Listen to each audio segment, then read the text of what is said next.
Imagine closing your eyes in a world where darkness was not a choice, but an absolute condition. Before the flick of a switch could banish shadows, before streetlights turned night into a softer version of day, how did ordinary people find rest when the sun disappeared and uncertainty settled over everything? For most of human history, night was not merely the absence of light, it was a threshold into vulnerability, a space where the familiar became strange and the body never fully surrendered to sleep.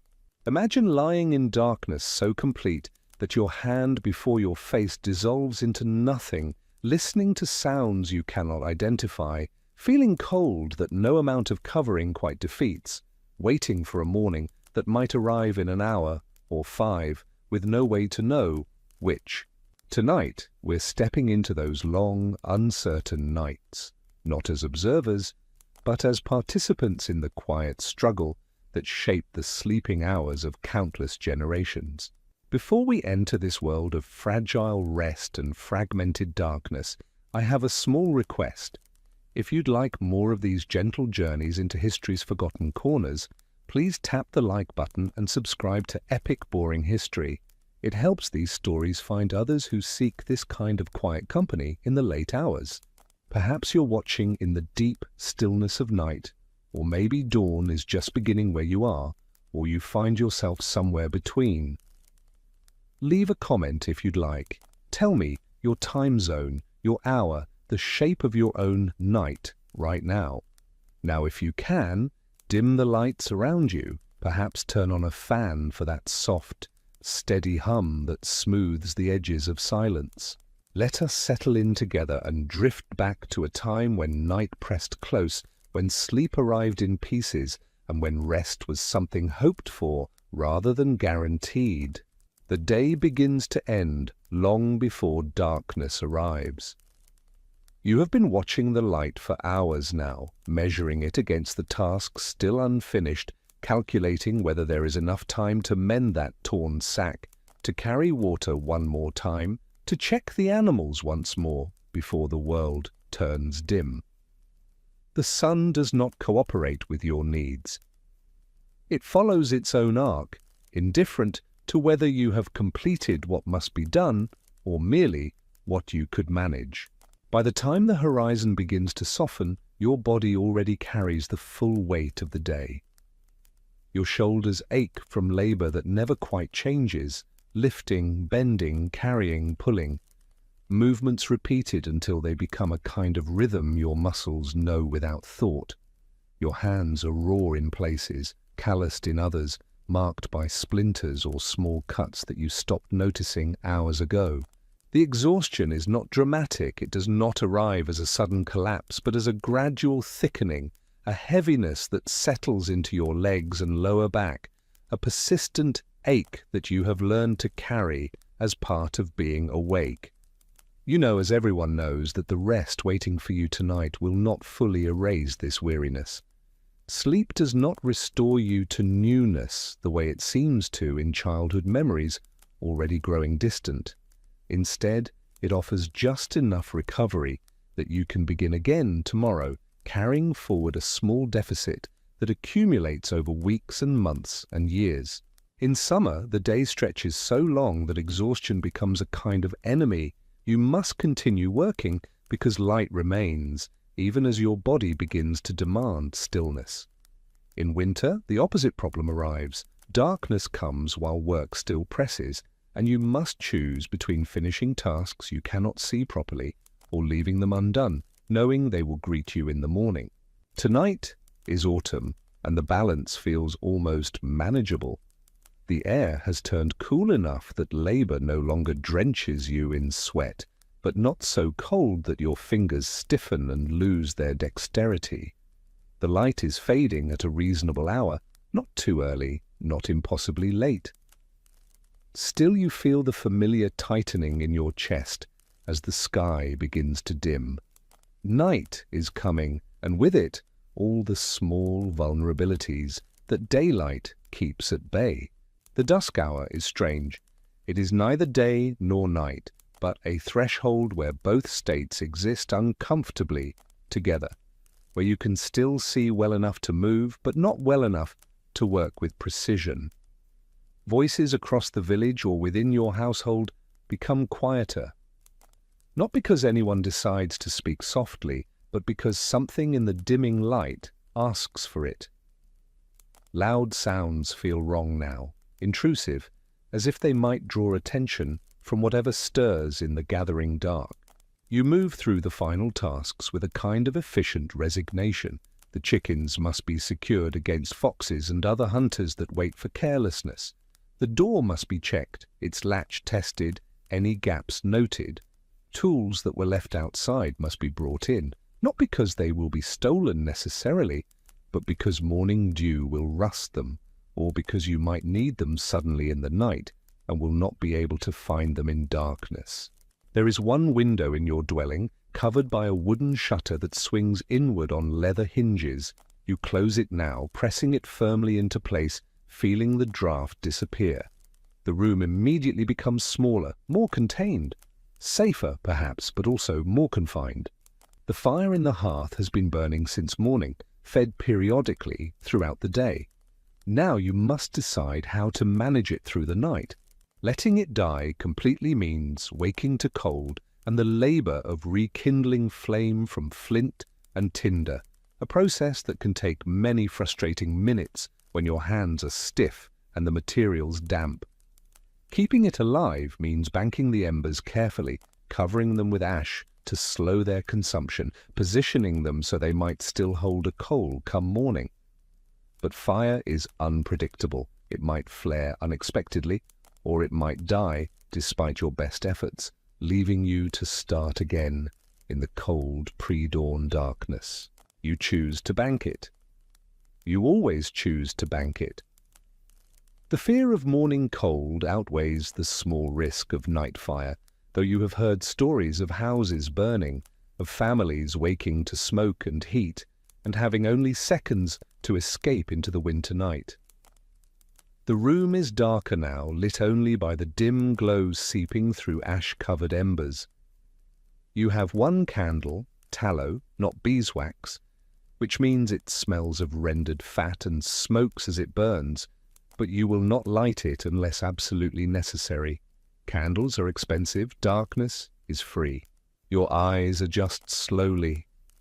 The shapes in the room become suggestions rather than certainties. The table, the storage chest, the low bench, the raised sleeping platform built against the far wall. You think about washing. There is water in a bucket near the door, cold now, drawn from the well hours ago. In summer you might rinse your face and hands, letting the coolness ease the day's grime. Tonight the cold feels like too much effort. Instead, you run your hands through your hair, dislodging bits of straw and dust. You brush at your clothes, though this accomplishes little. The smell of work clings to everything: smoke, animal, earth, sweat, a combination so familiar that you only notice it when it is absent. Your clothing is layered: an under tunic, an outer tunic, hose that tie at the waist, a belt, a head covering you have worn since morning. You remove the belt, loosening the pressure around your middle. The outer tunic stays on, the under tunic stays on, the hose stay on, the head covering stays on. In deepest winter, you will sleep fully dressed, adding layers rather than removing them. Tonight, autumn still holds some mercy, and you compromise. But removing everything feels both unnecessary and unwise. Nakedness in the night means vulnerability, cold, and the awkward fumbling to dress again if you must rise suddenly. Your feet ache in a specific way that comes from standing and walking on earth and stone all day. You remove your shoes, simple leather, worn thin in places, and feel immediate relief as your toes spread slightly, no longer compressed. The floor is cool against your soles, almost pleasant, though you know this coolness will become uncomfortable once you are still. You move toward the sleeping platform. It is not tall, perhaps 2 feet off the ground, but this height keeps you above the coldest air that settles near the floor and offers some protection from crawling things. The platform is wooden, rough-planed, with gaps between the boards, wide enough that dust and debris fall through rather than accumulating. On top of the boards lies a sack stuffed with straw. This is your mattress. It is not soft in any meaningful sense, but it is softer than wood. The straw has compressed unevenly over months of use, creating valleys where your body has pressed most often, and ridges where less weight has fallen. You test it with your hand, feeling for lumps that might have shifted, for damp spots that suggest rot or mildew, for movement that indicates something alive has made its home inside. Tonight, it seems acceptable. There are blankets, 2 of them, woven wool, heavy enough to provide warmth, but coarse enough that they scratch any exposed skin. One goes beneath you, offering a small barrier against the straw's rough texture. The other will cover you, though you know from experience it will slip and bunch during the night, requiring periodic adjustment. You lower yourself onto the mattress, and the straw crackles loudly in the quiet room. The sound always startles you slightly, even though you expect it. The platform is narrow, wide enough for your body and perhaps one other, but not spacious. If you were married, or if children still lived at home, this sleeping arrangement would be shared, bodies arranged like spoons, negotiating position throughout the night. Tonight you are alone, which is both a luxury and a loneliness. You settle onto your side, the position that seems to distribute discomfort most evenly. Your hip presses into the straw, and even through the blanket beneath you, you feel the wooden boards underneath. Your shoulder takes weight in a way that will become painful within an hour, requiring you to shift. You pull the top blanket over yourself, tucking it around your shoulders and legs, creating a kind of cocoon that holds your own warmth close. The wool smells of lanolin and smoke and the general mustiness of fabric that is never quite dry. For a few moments there is relief. The relief of lying down after standing and moving all day. The relief of stillness. The relief of being inside, enclosed, with the door secured and the shutter closed. But sleep does not come immediately.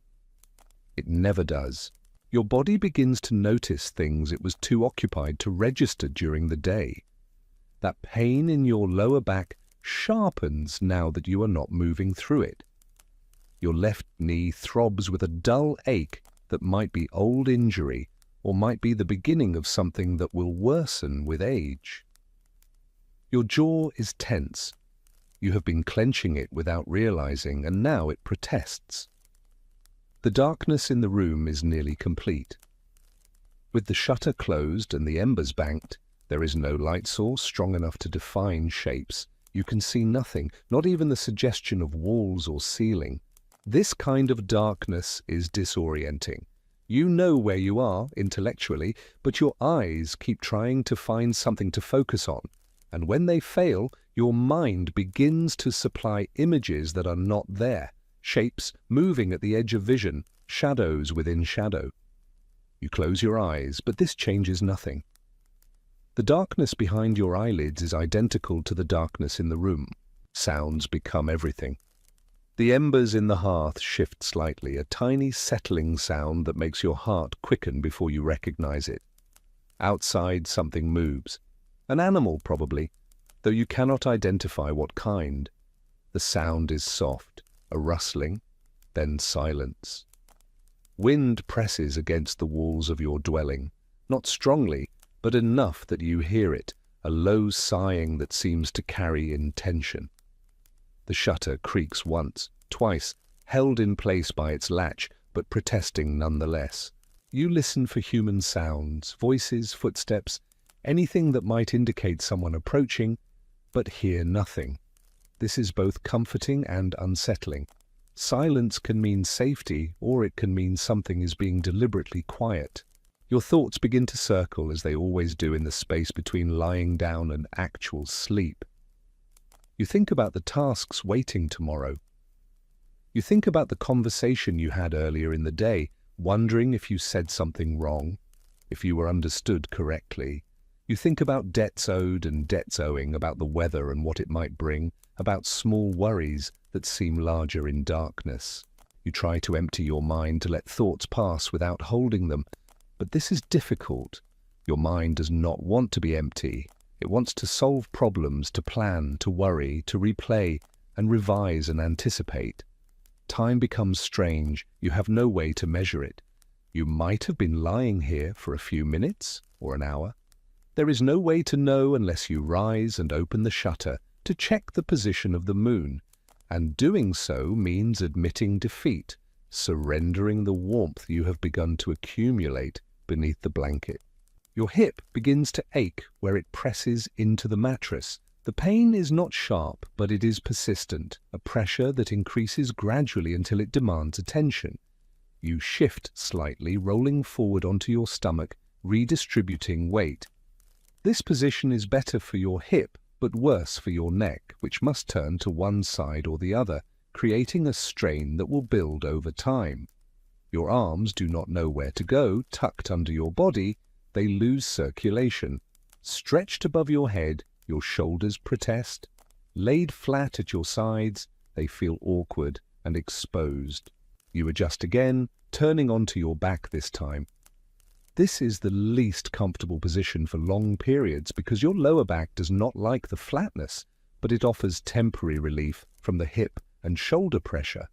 Lying on your back, staring up into darkness so complete that you cannot distinguish ceiling from void, you finally feel the first threads of sleep beginning to arrive. Your thoughts slow, your breathing deepens, your body begins to release its vigilance. You drift not into full sleep, but into something lighter, a state where you are no longer entirely conscious, but not yet unconscious. Time passes, unmeasured and unmeasurable. Then you wake.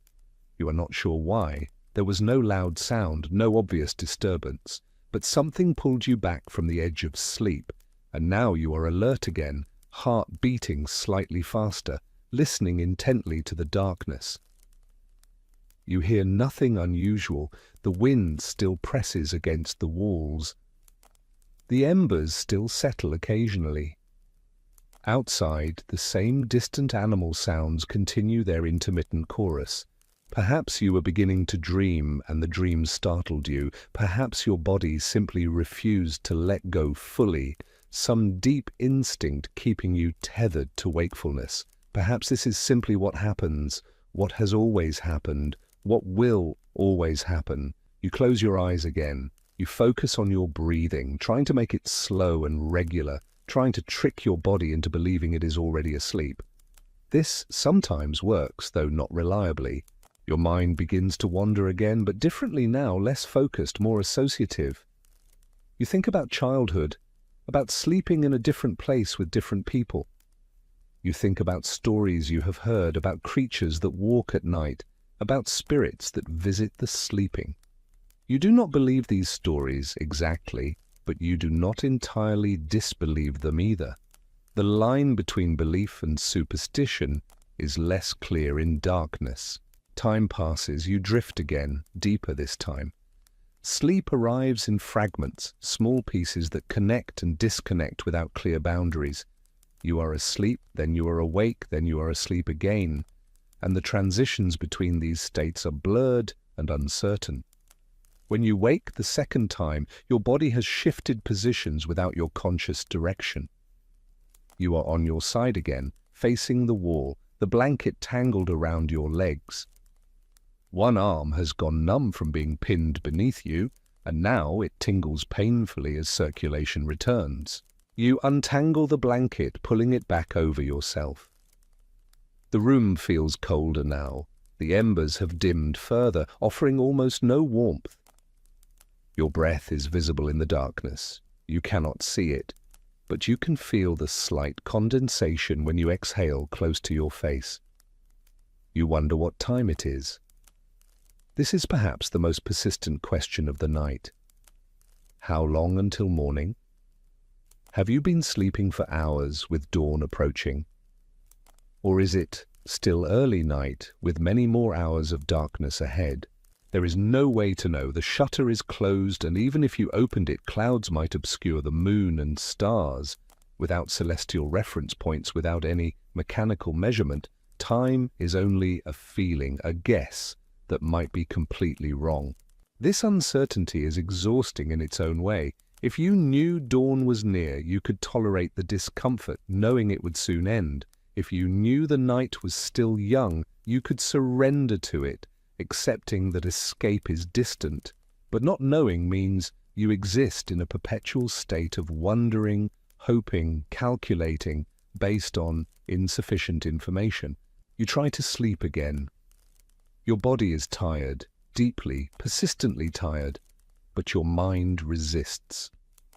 It wants to know what time it is.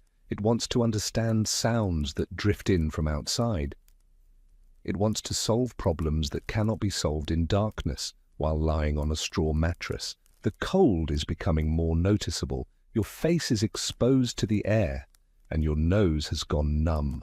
You pull the blanket higher, covering everything except a small opening to breathe through. This helps, but it also makes you feel more enclosed, more trapped. You drift again, and this time sleep holds you longer. Minutes or hours pass, there is no way to measure. Your dreams, when they come, are mundane, variations of daily work, familiar faces, ordinary conversations. Nothing dramatic, nothing frightening, just the quiet repetition of waking life played out in slightly altered form. You wake again, and this time your body is stiff in a way that suggests significant time has passed. Your neck is sore, your back tight, your legs heavy. Moving requires conscious effort, a deliberate decision to shift position against the inertia that has settled into your limbs. The straw beneath you has compressed further, and now you feel the wooden boards more directly. Pressure points have formed on your hip, your shoulder, your ribs, places where bone presses too firmly against surfaces that do not yield. You adjust again, seeking comfort that does not exist, that has never existed, that might not exist anywhere in the world. Sleep on a straw mattress is always a negotiation between exhaustion and discomfort, a compromise where neither side fully wins. Outside, something changes. A sound that had been present stops, or a sound that had been absent begins. You cannot identify which. Your awareness sharpens immediately, listening intently for anything that might indicate danger. The wind has died down. This makes other sounds more distinct. Something dripping, probably water from the thatch roof. Something scraping, probably a branch against the exterior wall. Something distant and unidentifiable, probably nothing at all. You listen until your attention falters, until the sounds blur together into a kind of white noise that your mind stops interpreting. Gradually, you release your vigilance again, letting your body soften back into the mattress. Sleep comes and goes in waves now, unreliable and fragmented. You are never fully asleep and never fully awake, existing instead in a liminal state where consciousness ebbs and flows like tide, advancing and retreating without clear rhythm. Time continues its unmeasured passage. Your body cycles through positions, seeking relief from pressure points that shift but never disappear. The blanket tangles, is adjusted, tangles again. The cold deepens as the night progresses toward its coldest hour, which you know from experience arrives just before dawn. You wonder, not for the first time, if other people sleep better than you do, if there are households where rest comes easily and lasts through the night unbroken. If your experience of fragmented, uncomfortable sleep is universal, or particular to your own body, your own dwelling, your own anxious mind, you suspect everyone struggles like this, but there is no way to know for certain. People do not speak about their nights in detail. They rise in the morning and begin work again, and whether they slept well or poorly remains private, unshared. Your thoughts begin to dissolve, losing coherence as sleep approaches again. You are aware of being cold, of being uncomfortable, of wanting morning to arrive, but these awarenesses feel distant, as if they belong to someone else. You drift into deeper sleep this time, the deepest of the night. Your breathing slows, your muscles release their tension, your mind finally surrenders its vigilance. This is the sleep your body has been craving, the restoration it has been seeking. But even this sleep is not complete. Some part of you remains alert, monitoring the darkness for threats. If a sound became too loud, too close, too human, you would wake instantly. If the cold became dangerous rather than merely uncomfortable, you would wake. If smoke began to fill the room from an ember that found unexpected fuel, you would wake. You are never fully unguarded. The night does not allow it. Time passes in this deeper sleep, minutes or hours impossible to distinguish. Your dreams become more vivid now, more narrative, though they still carry the mundane quality of your waking life. You dream of work, of familiar places, of conversations that feel important in the moment but dissolve upon waking. When you surface again, not to full waking but to that lighter sleep state, you have the sense that significant time has passed. Your body feels different, heavier, more deeply tired than before. The cold has penetrated more completely, and now you are shivering slightly beneath the blanket. You pull your knees toward your chest, curling into a tighter position, trying to conserve warmth. This helps, but it also makes your hip ache more intensely where it presses into the mattress. You become aware of your bladder, a pressure that has been building slowly throughout the night.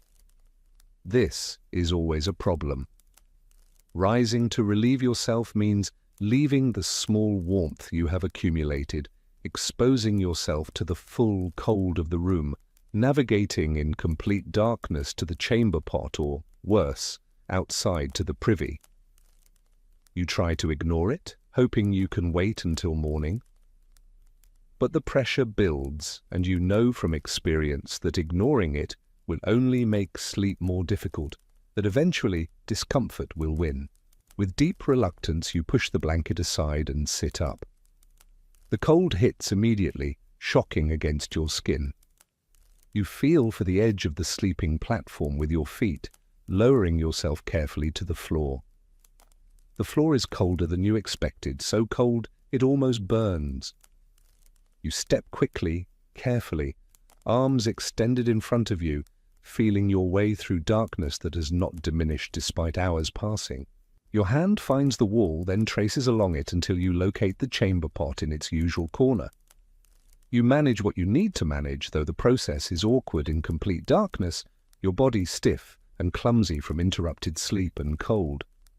You make your way back to the sleeping platform, moving slowly, fearful of tripping or striking your shin against furniture. When you finally reach the mattress and pull the blanket back over yourself, your body is fully awake again, shivering, muscles tensed against the cold. The warmth you had accumulated is gone. You must start over, waiting for your body heat to rebuild beneath the blanket, knowing this will take time you cannot measure. You lie there, shivering, thinking about morning. Surely it must be approaching now. Surely you have been lying in this darkness for hours. Surely dawn cannot be far. But you have thought this before many times, only to discover when light finally came that you had misjudged completely, that hours still remained. The night stretches longer than seems possible. It plays tricks with time, making minutes feel like hours, making hours feel endless. You close your eyes again, though they have been closed for most of the night already. You try to recapture sleep, to sink back into that deeper state you had briefly achieved, but your body resists, made alert by cold and movement. You think about the day ahead, the same tasks waiting, the same movements repeated, your body already tired before the day begins, carrying forward the deficit from incomplete rest. This is simply how it is, how it has always been, how it will always be. The night does not offer restoration, only a temporary suspension of labor. Sleep does not arrive as a gift, but but as a struggle, something you must negotiate with discomfort and uncertainty and cold. You drift again, finally, as much from exhaustion as from any genuine sleepiness. Your thoughts become fragmented, nonsensical, blending memory and imagination and present sensation into something that is not quite dream and not quite waking thought. Time passes. The night continues. Somewhere, too distant to perceive, dawn begins its slow approach, but you cannot know this yet. You can only wait, suspended in darkness, hoping that the night will eventually end, that morning will come, that light will return and bring with it the familiar hardship of another day. The rhythm of your nights, repeated endlessly, season after season, year after year. This quiet struggle of the dark hours, the body seeking rest it cannot fully find, the mind counting hours it cannot measure, the hope for dawn balanced against the certainty that another night will follow. Imagine yourself there, in that darkness. Imagine the cold, the discomfort, the fragmented sleep, the uncertainty about time. Imagine living your entire life with nights like this, not occasionally, but every single night, with no alternative, no escape, no switch to flip that might bring comfort and certainty. This was simply what it meant to be human for most of human history. This was the ordinary experience of night, not peaceful, not restorative, but endured.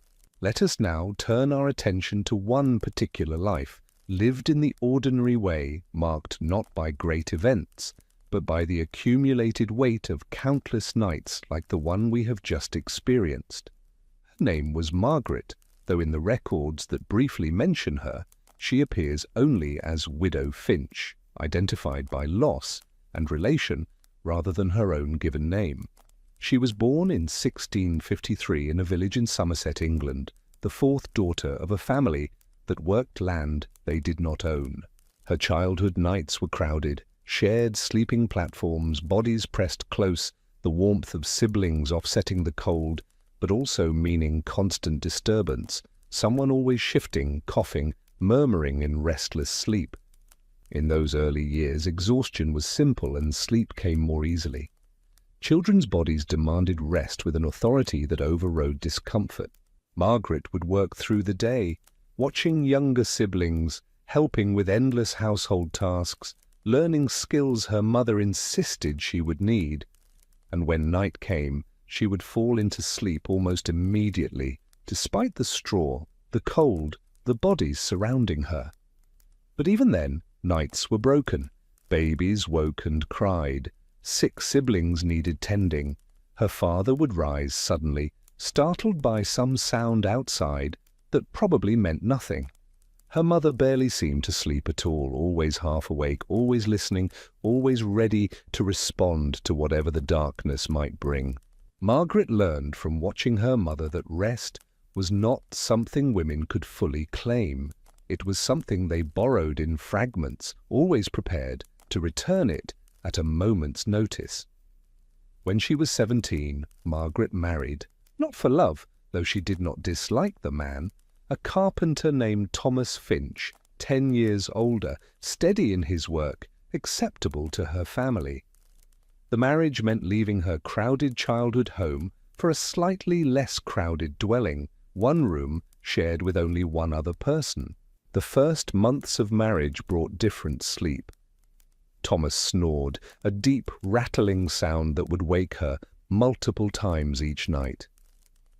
He moved constantly, large-limbed and restless, pulling the blanket toward himself without awareness, leaving her exposed to cold. He wanted intimacy at night, after dark, and she learned to be available even when exhaustion made her want only stillness. But there was also warmth. His body generated heat like a small furnace, and pressed against his back, she would sometimes achieve sleep deeper than she had known in her childhood bed. His presence also meant safety, or the feeling of safety, which might not be the same thing but mattered nonetheless. She was pregnant within 4 months. This changed everything about her nights. The child grew inside her, and as it grew, it pressed against organs and bones in ways that made comfortable positions impossible to find. She could not lie on her stomach. Lying on her back made breathing difficult. Lying on her side meant the child's weight pulled strangely, creating aches in places she had no names for. She needed to urinate constantly. Multiple times each night she would rise, make her way through darkness to the chamber pot, return to bed, settle back into position, begin to drift towards sleep, then need to rise again. The cycle repeated endlessly, night after night, as the child grew heavier and her bladder found less room. Thomas tried to be understanding, but his own sleep was disrupted by her constant rising. He began to mutter complaints, half asleep, about the noise, the movement, the cold air that entered their bed each time she pushed the blanket aside.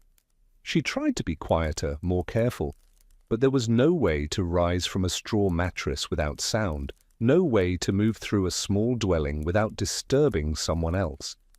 The birth came in winter, at night, as births often seem to. The midwife arrived after hours of labor that began at dusk. Margaret remembered very little of that night clearly. Pain, exhaustion, fear, the midwife's calm voice giving instructions, Thomas banished to a neighbor's house because men did not belong at births. The child was a daughter. She lived 4 days. Margaret never learned what caused the death. The baby simply stopped breathing one night, lying between Margaret and Thomas, a small, warm presence that suddenly became cool and still. They buried her in the churchyard in a grave too small to bear measuring. The nights after that loss were the worst Margaret had known. She would wake, reaching for the child that was no longer there. She would listen for crying that never came.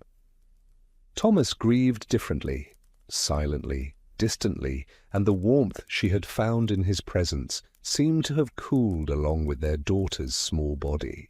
Sleep became impossible in any sustained way. She would lie awake for hours, then drift into anxious dreams filled with searching, with loss, with the sound of crying that dissolved when she woke.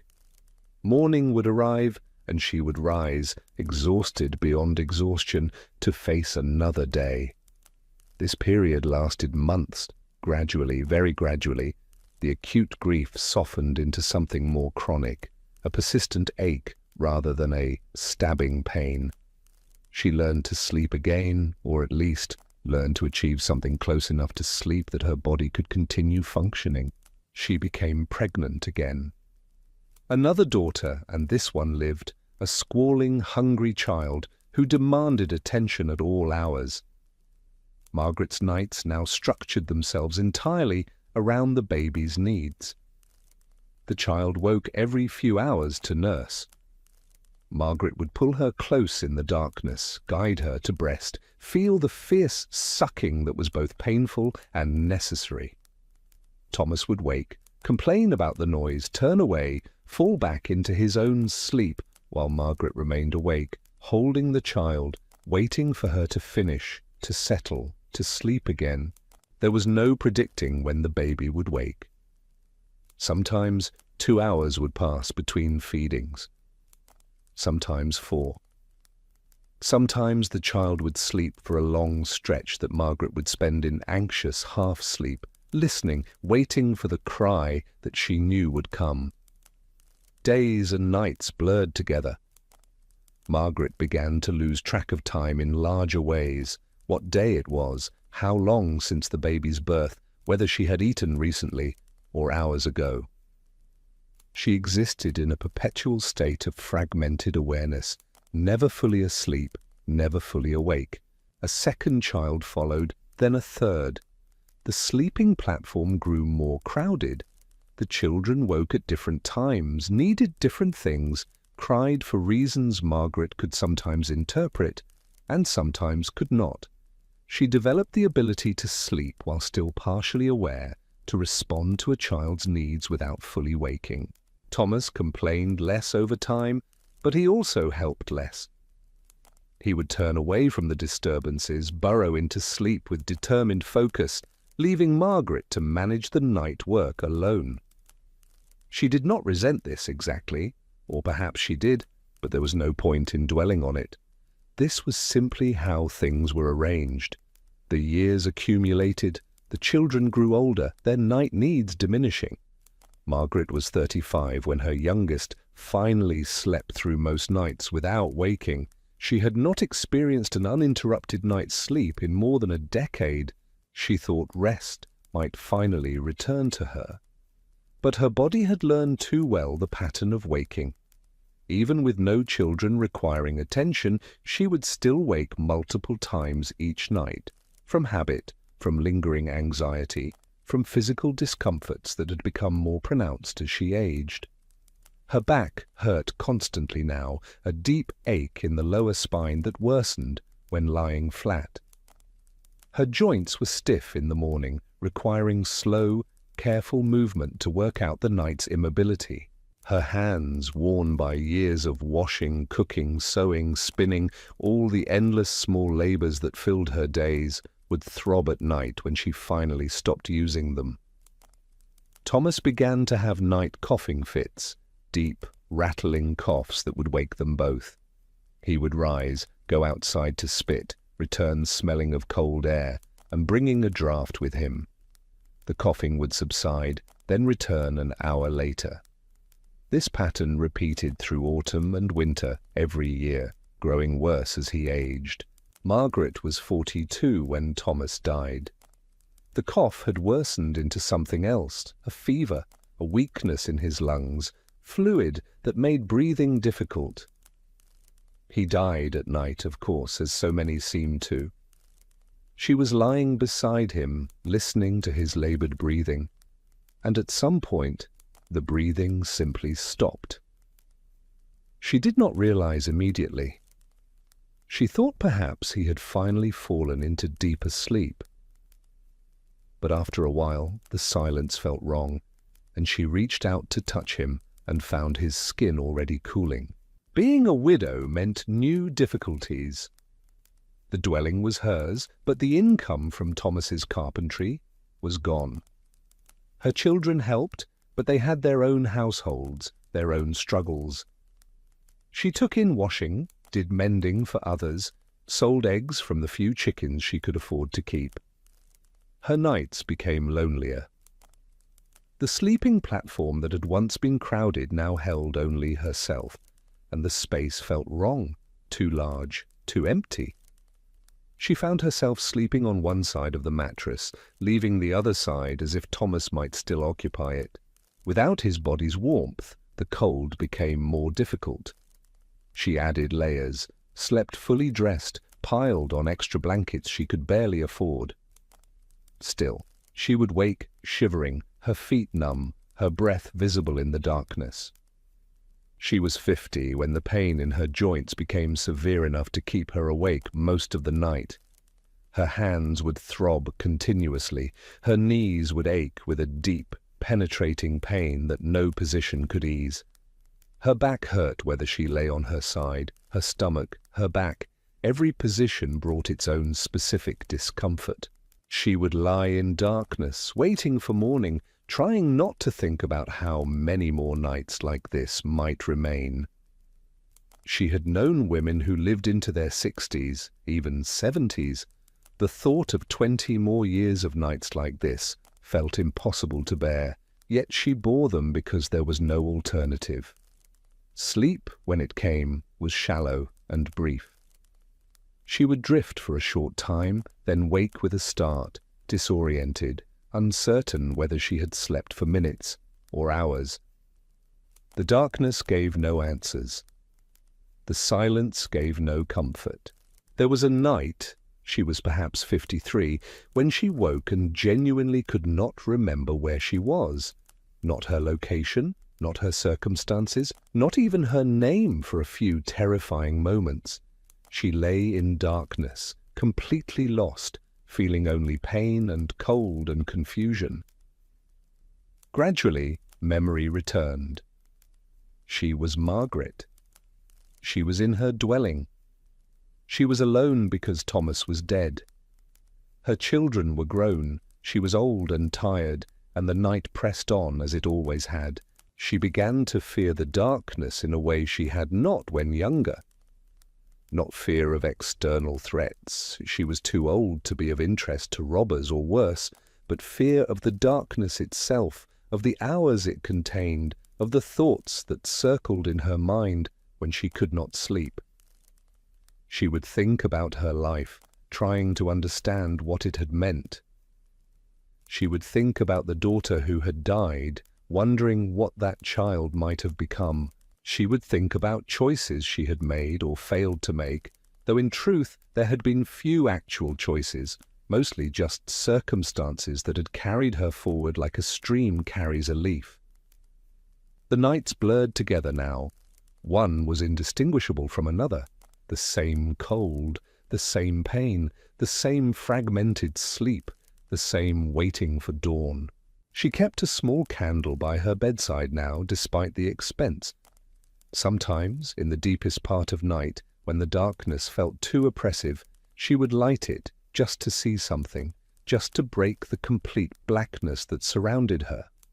The flame would flicker, casting moving shadows, and she would watch it until it burned too low, then extinguish it and return to darkness.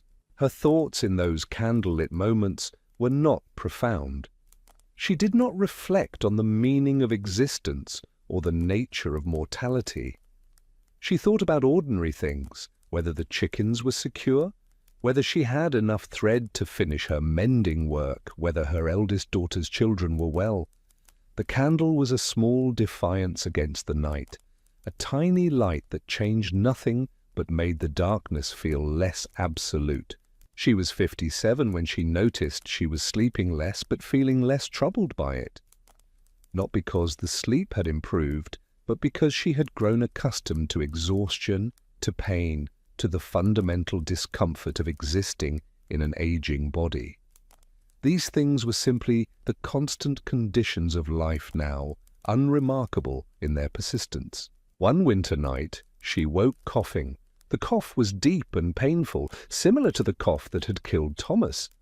She lay in darkness, coughing into the cold air, feeling the rattle in her own lungs, and thought with strange calm that perhaps her nights were finally approaching their end. The cough worsened over subsequent weeks. She grew weaker. Getting through the day's work became difficult, then impossible. Her daughters came to help, to tend her, to take turns sitting with her through the nights. She was grateful for their presence, but also aware of how her illness disrupted their sleep, how her needs pulled them from their own households and their own responsibilities. She had done the same for her own mother years before. This was the pattern: daughters tending mothers through final illnesses, losing sleep, bearing the weight of care. Her last clear memory was of a night, or perhaps it was day, she could no longer distinguish clearly, when she woke and saw light coming through the shutter. Real light, not the grey dimness of pre-dawn, but actual sunlight, golden and warm-looking. She thought about rising, going to the shutter, opening it to let that warmth in, but her body would not cooperate. She could only lie there, looking at the line of light, feeling its presence without its warmth. She died 3 days later, in the afternoon, which was unusual. Most deaths came at night. Perhaps her timing was a small rebellion, a final choice in a life that had offered few. The record of her death is brief. Margaret Finch, widow, aged 58 years, buried 14th of March 1711. No mention of her children, her work, her character, her struggles. Nothing about the thousands of nights she had endured, the countless times she had woken in darkness, the accumulation of small discomforts and large griefs that had filled her years. Her life had been ordinary, not notable, not remarkable, exactly like millions of other lives lived in similar circumstances, in villages and towns across generations, by women and men whose names were recorded only in death, whose experiences left no detailed accounts. But every night she had endured was real. Every time she woke in cold and darkness, uncertain of the hour, aching in body and mind, that experience was as vivid to her as anything you have experienced. Every morning, she rose despite incomplete rest.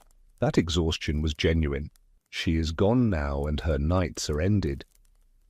But understanding her experience, the texture of her daily struggle, the accumulated weight of year after year of inadequate sleep, brings us closer to grasping what night truly meant before it could be banished with artificial light. The rhythm of her nights, repeated endlessly, wearing away at her body and mind the way water wears away stone, slowly, persistently, until what remains is weathered and changed. This was not exceptional. This was simply what it meant to live, to age, to die, in a world where night pressed close and sleep arrived only in fragments.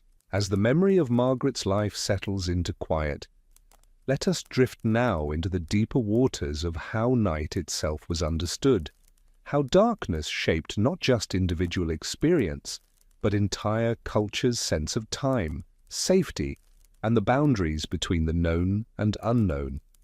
We are moving into territory where history becomes archaeology, where documented fact blurs into cultural memory, where what we know gives way to what we can only carefully infer. There existed for much of human history across various cultures a pattern of sleep so common that its absence in our modern lives seems strange only when we pause to consider it. This was called segmented sleep, or sometimes first sleep and second sleep, and it may have been as natural to our ancestors as continuous sleep seems to us now. The pattern was this. People would retire to bed shortly after darkness fell, exhausted from the day's labor. They would sleep deeply for several hours. This was first sleep, often the most restorative portion of the night. Then, somewhere in the middle of the night, they would wake naturally, not from disturbance, but from the completion of this first cycle.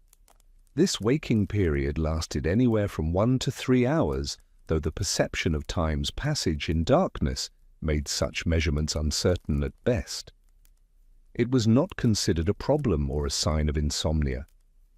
It was simply how night unfolded, as natural as the progression from dusk to full dark, as expected as the eventual arrival of dawn.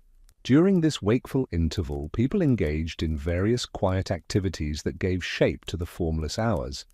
Some would pray, as religious texts from medieval Europe frequently reference prayers designated specifically for the night watch, prayers that acknowledge the particular vulnerability of darkness.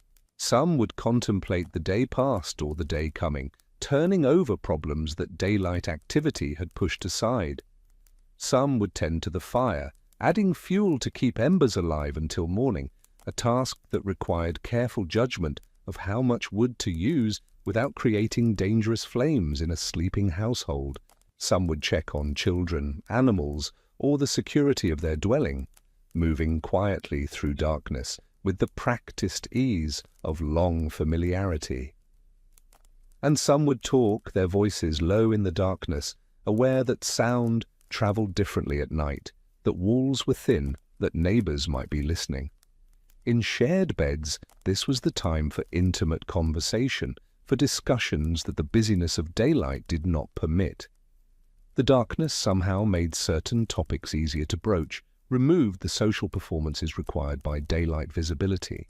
Worries could be shared without the shame of seeing them reflected in another's face. Plans could be made with a frankness that light might inhibit.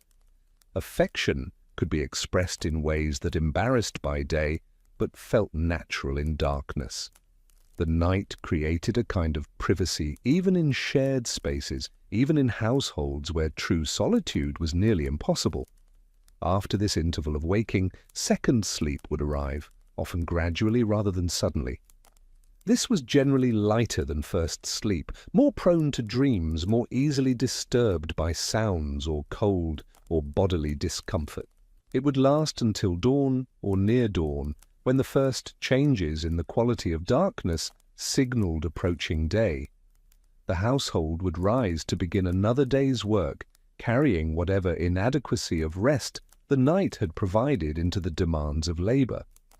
This pattern appears in literature, in legal documents, in medical texts, in private letters, scattered evidence that collectively paints a picture of normalcy. A character in Chaucer wakes from first sleep to hear a sound outside, and the narrative treats this as unremarkable except for what the sound itself might mean. A court document references a witness being awakened during their first sleep by a disturbance, using the term as though it required no explanation. A doctor's advice mentions the wakeful period between sleeps as normal and healthy, something to be expected rather than treated.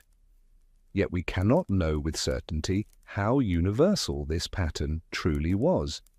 The evidence comes primarily from literate populations in particular regions during particular periods, people who had reason to write things down, whose writings survived centuries of decay and destruction. We have strong documentation from medieval and early modern Europe, particularly from England and France. We have some evidence from colonial American writing, often from educated settlers who maintained connections with European traditions. But absence of evidence is not evidence of absence, and the lives of illiterate majorities remain largely invisible to historical inquiry. Did peasants follow this pattern as consistently as aristocrats, or did the demands of agricultural labor create different rhythms? Did people in warmer climates, where darkness brought relief rather than cold, experience their nights differently? Did the Mediterranean farmer sleep the same way as the Nordic fisherman? Did children sleep this way, or only adults? Were infants' sleep patterns somehow different in an era before the anxieties of modern parenting?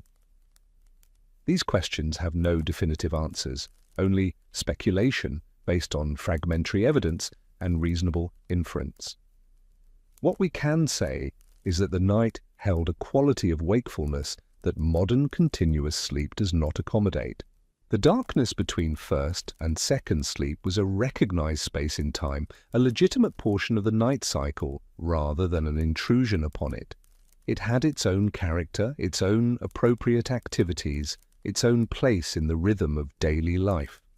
The shift away from segmented sleep seems to have accelerated with the spread of artificial lighting, though the relationship was probably more complex than simple causation. As candles became cheaper through improved production methods, as oil lamps improved in design and efficiency, as gas lighting and then electric lighting transformed night into an extended day, the cultural acceptance of nighttime waking diminished. Sleep became something that should be continuous, unbroken, consolidated into a single block of unconsciousness. The Industrial Revolution required workers who could function on strict schedules, who could be relied upon to arrive at specific times and work through designated hours. People who woke in the middle of the night began to view this as a problem rather than a natural occurrence. Insomnia became a medical concern, something to be diagnosed and treated rather than accepted as part of the night's rhythm. The pharmaceutical industry developed products to ensure uninterrupted sleep, marketing them to a public increasingly convinced that waking at night indicated some failure of body or mind. What had once been normal became pathological, transformed by changes in technology and economy into something requiring correction. But for Margaret, for the anonymous person whose night we first experienced, for countless others across centuries, that middle-of-night waking was simply part of the rhythm. It was not peaceful, necessarily, nor comfortable. We should not romanticize the past's hardships into some lost paradise, but it was expected, anticipated, integrated into the understanding of what night meant. The waking was not fought against but accommodated, endured with whatever patience could be mustered. Let us consider now what darkness meant beyond the simple absence of light. To understand the nights of the past, we must understand how profoundly darkness was understood, not just as a physical condition, but as a spiritual and moral state, a realm with its own rules and inhabitants. Night was the time when boundaries weakened, when the membrane separating different orders of reality grew thin and permeable. The distinction between the living world and other realms became less certain, less absolute than the clarity of daylight maintained. Whatever you believed existed beyond ordinary perception, spirits, demons, fairies, the dead, night was when such entities could move more freely. Darkness provided them cover, concealment, opportunity for interaction with the human world that daylight did not permit. This was not mere superstition, though we might be tempted to dismiss it as such from our position of electric security. It was a framework for understanding experiences that had no other explanation, a system for making sense of perceptions that defied materialist interpretation. Strange sounds in darkness, the sensation of presence when alone, the peculiar quality of thoughts that arrive in sleepless hours, these needed interpretation, and cultural belief provided it. The alternative was to leave experience uninterpreted, and humans are not built for that kind of uncertainty. In medieval Christian Europe, night was associated with moral danger as well as physical threat. Darkness was the realm of the devil and his agents, fallen angels who had chosen shadow over light and worked to drag human souls into their rebellion. To be awake and active at night, particularly alone, was to expose oneself to temptation and spiritual attack. Prayer was both protection and weapon against these dangers, a way of asserting spiritual light even in physical darkness. Church bells would ring at intervals through the night, marking the hours for monastic prayers, but also serving as reminders that the faithful remained vigilant. For people lying awake in their beds, hearing those distant bells offered reassurance that they were not entirely alone in the dark, that somewhere monks or priests maintained their watch. The bells declared that the forces of good had not yielded night entirely to evil, that human voices still addressed heaven even when vision failed. This was comfort of a particular kind, suited to a world view where spiritual warfare was understood as constant and real. Other cultures held different but equally potent beliefs about night's nature. Some viewed darkness as the time when ancestors walked, when the dead returned to visit the places of their former lives and observe the doings of descendants. Some believed night belonged to certain spirits who must be respected but not necessarily feared, entities who had their own concerns and would leave humans alone if properly propitiated.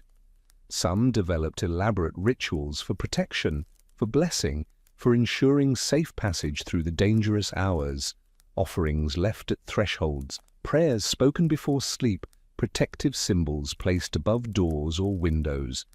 What united these various beliefs was the understanding that night was not neutral. It was not simply time passing until morning, empty hours to be waited through with patience. It was a distinct state of existence that required different behaviors, different precautions, different awareness. The rules of day did not fully apply once darkness fell, and survival required acknowledging this altered reality. Even without belief in supernatural entities, darkness carried practical dangers that shaped how people moved through night hours. A misstep in the dark could mean injury, a twisted ankle, a fall downstairs, a collision with furniture that might seem minor but could become serious without access to medical care.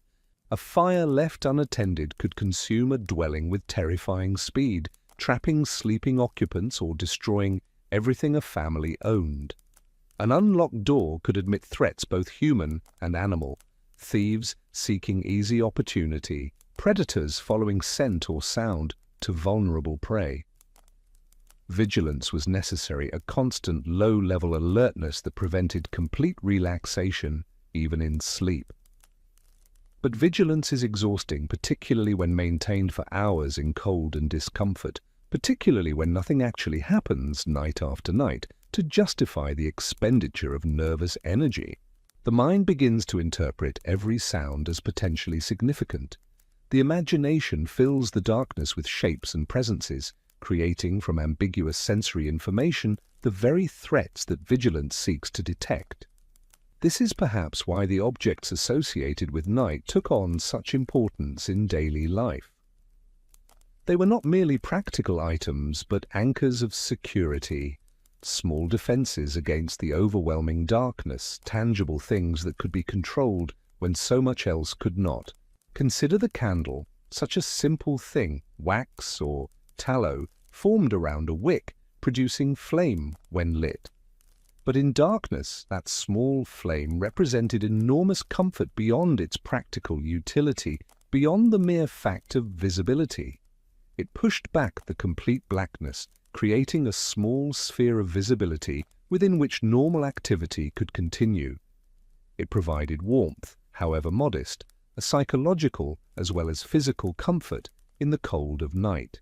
Its presence meant you were not utterly helpless in the dark, not entirely subject to whatever dangers night might hold. The ability to create light, even such limited light, was a form of power in a world where power over the environment was generally scarce. Candles were expensive for ordinary people, a significant portion of household budget in regions where winters were long and dark. Tallow candles, made from animal fat, were cheaper than beeswax, but still represented a significant expense that required careful planning and allocation. They burned quickly. A single candle might last only a few hours, perhaps 3 or 4 if carefully managed.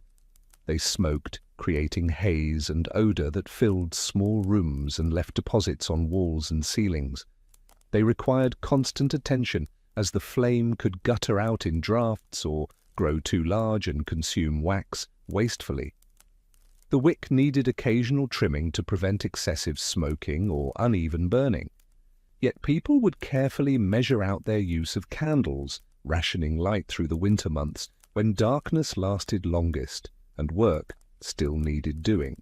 A candle lit for evening work, mending, preparing food, tending to necessary tasks that daylight hours had not accommodated, then extinguished carefully to preserve the remaining length for future need. A candle kept aside for emergencies, for illness, for births, for situations where darkness was not just inconvenient, but dangerous. A candle lit for comfort during the most difficult hours of night, when the darkness felt too oppressive to bear, when psychological need outweighed practical economy. The candle holder itself was often one of the few metal objects in a household of wood and clay and fabric. Simple in design, a cup to catch dripping wax, preventing waste and fire hazard, a spike to hold the candle upright, perhaps a handle for carrying from room to room or outdoors. But this object would be used nearly every day for years, passed down through generations as a valuable inheritance. Mended when broken, its metal bent back into shape or resoldered because replacement was costly, and a functioning candle holder was essential to household operation. Oil lamps functioned similarly but differently, offering their own advantages and limitations. They required fuel, whale oil, fish oil, vegetable oil, whatever could be afforded or produced locally. They produced a steadier flame than candles, less subject to drafts and disturbances. But they required more maintenance. The wick needed trimming regularly, the reservoir needed filling, the mechanism needed cleaning to prevent clogs that would cause smoking or extinguishing. The smell of burning oil pervaded the space, different scents depending on what oil was used. Fish oil was particularly pungent, though cheap in coastal regions where fishing was common. Whale oil burned cleaner, but was more expensive, a luxury for most households. Vegetable oils worked, but often burned less efficiently, requiring larger wicks and producing less light per measure of fuel. Some lamps had covers, allowing them to be carried through wind without extinguishing, essential for moving between buildings or checking on animals at night. Some had multiple wicks, producing more light at the cost of faster fuel consumption. Used for tasks requiring better visibility, or for social occasions when impression mattered. Some were designed to hang from ceiling beams, casting light downward onto work surfaces, their weight suspended by chains that could be adjusted to raise or lower the lamp as needed. Others sat on tables or shelves, stable bases preventing the disaster of tipping and spilled burning oil. The archaeology of lighting is fascinating in its own quiet way, revealing through physical objects the daily negotiations with darkness. Excavations of historical dwellings reveal candle holders worn smooth from handling, the metal polished by thousands of touches over decades of use. Oil lamps with residue still clinging to their interiors, chemical analysis revealing what fuels were used. Charred wicks preserved in the absence of air, their fiber composition indicating trade patterns and local resources. These objects speak to the daily negotiation with darkness that occupied so much attention and resource. They were among the most frequently used items in any household, present in the daily awareness in ways that more durable furniture might not be. Beyond lighting, the bed itself was an object of enormous importance, often the single most valuable piece of furniture in a household. For wealthier households, beds were substantial pieces of furniture, frames carved from wood, elevated well off the floor to escape drafts and vermin, sometimes large enough to accommodate multiple people comfortably. These beds often had curtains that could be drawn closed, heavy fabric creating a smaller space within the larger room. This served multiple purposes, retaining warmth in the confined space, providing acoustic dampening that offered some privacy in crowded households, creating psychological security by enclosing sleepers in a defined, controllable space. But for most people, sleeping arrangements were far simpler and less comfortable. The straw mattress we have already encountered, its contents needing regular replacement as they compressed and decayed. Platforms built against walls, raised just enough to escape the worst of floor drafts. In the poorest households, simply straw or rushes laid on the floor, replaced periodically when they became too compressed or vermin-infested, when the smell became unbearable or the insects too numerous. Blankets were valuable items, often specifically listed in wills and inventories alongside other precious possessions. Wool was the primary material. Sheep were common enough in many regions that wool cloth, while not cheap, was accessible to most households. The weight of wool, its ability to retain warmth even when damp, made it essential for surviving cold nights. A family might own several blankets of varying quality, newer ones for the adults who did the labor, older worn ones for children, the most threadbare reserved for servants, or used as additional layers in the coldest months. Linen sheets, when they existed, were luxuries for most people, markers of relative wealth and status.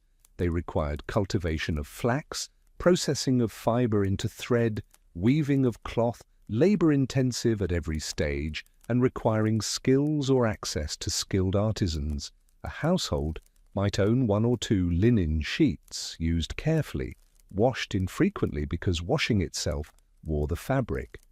The feel of linen against skin was comfort reserved for special occasions, or for those wealthy enough to consider such comfort ordinary. The nightcap, worn by both men and women, served practical purposes beyond the humorous image it conjures in modern minds. It retained heat that would otherwise escape from the head, significant in cold rooms where breath condensed in visible clouds. It absorbed oil and sweat, protecting bedding from accumulating soil that would be difficult and laborious to wash out. It signaled the transition to sleep state, a psychological marker that the day had ended and rest, however imperfect, was now the goal. Some people wore nightshirts or nightgowns, loose garments designated specifically for sleep, allowing freedom of movement that day clothes might not permit. But many, as we have seen, simply slept in their day clothes or in undergarments that also served as daywear beneath outer layers. The distinction between clothing for different activities was less rigid than it would later become. The concept of having specialized garments for various activities required wealth that most people did not possess. Better to wear the same clothes continuously than to own multiple sets requiring storage and maintenance. Religious objects played their role in nighttime rituals, providing psychological comfort and connection to frameworks of meaning. Prayer books, rosaries, small icons or crosses. These items would be handled before sleep, used during wakeful periods, touched for comfort when fear arose. They represented connection to something beyond the immediate darkness, to a framework of meaning that persisted even when visibility did not. For believers, these objects were conduits of divine protection, ways of inviting sacred presence into the vulnerable hours of night. The sounds of night were their own form of knowledge, information that required learning to interpret. People learned to identify what made which sounds, to distinguish between normal nocturnal noises and those that warranted concern or action. The house itself would creak and settle as temperatures changed, wood expanding and contracting with heat and cold. Thatch shifted in wind, sometimes loose enough to make scratching sounds against rafters. These sounds, once learned through repeated experience, became part of the background, noticed only when absent, their absence itself a piece of information suggesting unusual stillness or change. A house that was too quiet might mean temperatures had stabilized completely, or might mean occupants were holding breath, listening for something themselves. Animal sounds provided information about the world beyond walls. The movement of livestock, if kept nearby in attached sheds or lower floors, meant they were restless about something, possibly just normal stirring, possibly reaction to a predator or human intruder. Complete silence from animals could indicate a predator nearby, instinct suppressing normal sounds as defense against detection. Distant dogs barking might signal travelers on the road, might mean nothing at all, might indicate threats worth investigating, or simply other dogs answering in the ancient canine communication that ignores human concerns. Human sounds travel differently at night, carrying through still air without the dampening effects of daytime activity. Voices carried farther, distinct words, sometimes audible, from surprising distances when wind and humidity were right. Footsteps on frozen ground could be heard from significant distances in winter, the crunch of frost-hardened earth announcing approach long before arrival. A cough, a closing door, a baby crying. All these sounds would travel from dwelling to dwelling, creating an acoustic map of the community's nighttime life, revealing who was awake, who might be ill, which households were experiencing disturbance. But silence was perhaps more unsettling than sound, particularly complete silence that seemed to smother the space. Complete silence felt wrong, unnatural, contrary to the usual texture of night. It suggested that something had disturbed the normal pattern of night noises that predators or threats had imposed, quiet through their presence. Or it suggested that the listener's hearing had somehow failed, that the usual sounds were occurring but not reaching awareness, an alarming sensation in itself. The imagination responds powerfully to darkness and silence, creating from minimal input elaborate constructions of meaning. Without visual information to anchor perception, the mind begins to create its own interpretations of ambiguous sensory data. A sound becomes footsteps approaching, then perhaps not, then perhaps something else entirely, as the mind cycles through possibilities. A draft becomes presence, the feeling that another entity occupies the same space, watching from shadows that might or might not contain anything at all. A shadow, seen at the very edge of vision where the eye is most sensitive to movement, becomes something watching, tracking, waiting. The peripheral vision that evolved to detect predators does its job too well, finding threat in every flicker and shift of darkness. This is not irrationality, not weakness of mind or failure of courage. This is the mind doing what it evolved to do, detecting threats in conditions of uncertainty, erring on the side of caution because the stakes are survival itself. Better to imagine danger where none exists than to fail to perceive danger that is real. The cost of false alarm is merely fear, elevated heart rate, interrupted rest, uncomfortable but not fatal. The cost of missing actual threat could be death, injury, loss of property, or loved ones. Evolution shaped human nervous systems to accept the former cost readily to avoid the latter, and night was exactly the condition in which this calculus played out most intensely. So the nights were populated with imaginings that felt like perceptions, experiences that hovered between sensation and interpretation. Things glimpsed that might or might not have been there. Movement that could have been fabric shifting or could have been something else entirely. Sounds heard that might or might not have had the meanings ascribed to them. Sensations of being watched that might or might not have corresponded to actual watchers, that might have been simply the feeling of vulnerability that darkness and enclosure create. Over time, repeated nights of such experiences could wear away at certainty, could blur the lines between different categories of experience. What was real in the sense of having external cause? What was imagination generated purely internally, without correspondence to anything beyond the mind?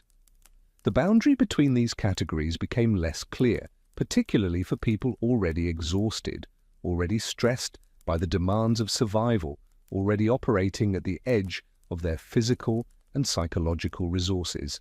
Let us turn briefly to what historians and archaeologists have found, and more importantly, what they have not found. The material culture of night is surprisingly sparse in the archaeological record, creating significant challenges for reconstructing nighttime experience with confidence. This makes sense when we consider the nature of nighttime objects and their patterns of use. The objects associated with night were used constantly, handled repeatedly, subjected to wear that eventually rendered them unusable or worthless. Candles burn away entirely, leaving no trace except perhaps wax residue, if conditions preserve it. Oil evaporates from abandoned lamps over centuries, leaving at most chemical traces detectable through modern analysis. Straw mattresses decompose completely in most environments, their organic material consumed by bacteria and insects. Wooden bed frames might survive in certain conditions, waterlogged sites, very dry sites, sites where chemical preservation occurs, but often rot or are burned for fuel when no longer usable, their value as firewood outweighing any sentimental attachment. The very nature of nighttime objects is their impermanence, their consumability. They were not built to last, but to serve immediate needs, replaced as necessary when they wore out or burned up. What survives tends to be metal, the most durable and recyclable material of pre-industrial production. Candle holders, oil lamp mechanisms, bed hardware, iron and brass and copper that resist decay and can be melted down and reforged when objects break. These objects tell us about construction and design, about technical capabilities and aesthetic choices, but they tell us less about experience, about how it felt to use them, what emotions and thoughts accompanied their use.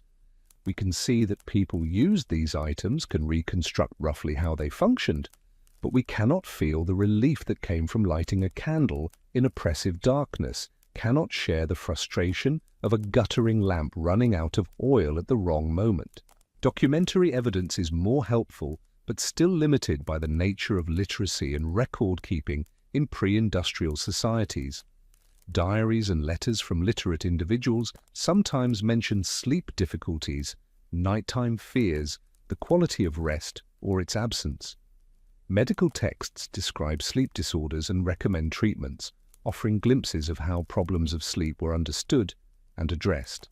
Literature depicts characters moving through night scenes, though often stylized rather than realistic, shaped by narrative needs rather than documentary accuracy. Legal records occasionally contain testimony about events that occurred at night, and these accounts sometimes reveal assumptions about normal nighttime behavior. A witness describes being awakened from first sleep by a noise, establishing both the reality of segmented sleep and the expectation that such waking was normal enough not to require explanation. A defendant claims to have been asleep at home during certain hours, using sleep as alibi in ways that suggest common understanding of typical sleep patterns. A victim reports hearing sounds that frightened them in darkness, the testimony revealing both the acoustic reality of night and the emotional reality of nighttime fear. But the vast majority of people left no written record, their lives and experiences disappearing without trace. Their nights are lost to us except through inference, except through the careful extrapolation from material evidence and the few documented cases that might or might not represent broader patterns. We must imagine their experiences based on the material conditions we can reconstruct and the fragments of evidence that remain. This is history at its most speculative, most dependent on educated guessing, informed by everything we know about human nature and physical reality. One particularly intriguing aspect of pre-industrial night is the complete absence of precise timekeeping in most households. We have already touched on this, but it deserves deeper consideration because temporal uncertainty shaped experience so profoundly. Without clocks, without any mechanical means of measuring hours, how did people understand time during the long dark? How did they know what portion of night they occupied, how much darkness remained to be endured? They relied on estimation, on learned intuition, on markers that were imprecise but functional for most purposes. The depth of darkness might indicate early night versus late night. The first hours after sunset felt different from the hours before dawn, though articulating the difference remained difficult. The position of stars, if visible through clouds, could provide rough guidance for those knowledgeable about celestial navigation. But cloud cover was common, and windows were small, and the effort of rising to check the sky might not seem worth the information gained. The behavior of animals offered natural indicators, roosters crowing before dawn, though not at precisely consistent times, cattle stirring as feeding time approached, though again their internal clocks were imprecise. But mostly people simply did not know what time it was with any specificity. They existed in a state of temporal uncertainty that modern life has rendered almost unimaginable. So accustomed have we become to constant awareness of exact time. When you wake in darkness, you might have slept for 1 hour or 6. There is no way to know without rising, going outside, checking the sky, and even then, clouds or fog might obscure any celestial reference points that would answer the question. This uncertainty shaped experience profoundly in ways both practical and psychological. Anxiety about oversleeping could keep people in a state of semi-alertness, never fully relaxing into deep sleep because some part of consciousness remained watchful for signs of approaching dawn. Fear that the night was still young could make sleeplessness feel unbearable, the hours stretching impossibly ahead.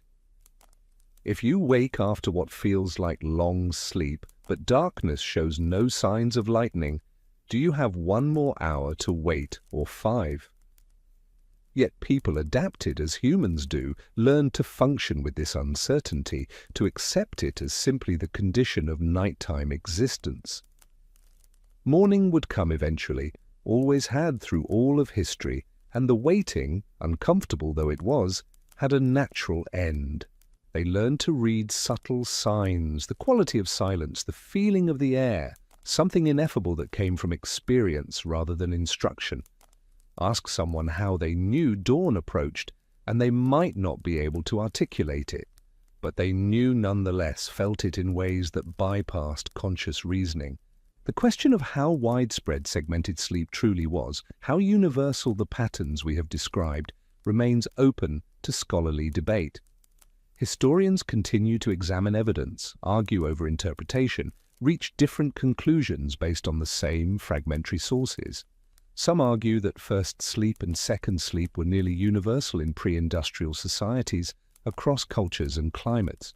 Others suggest this pattern was more common in certain regions where winter nights were very long, certain classes who had leisure for reflection on their sleep patterns, certain periods when documentation happens to survive better.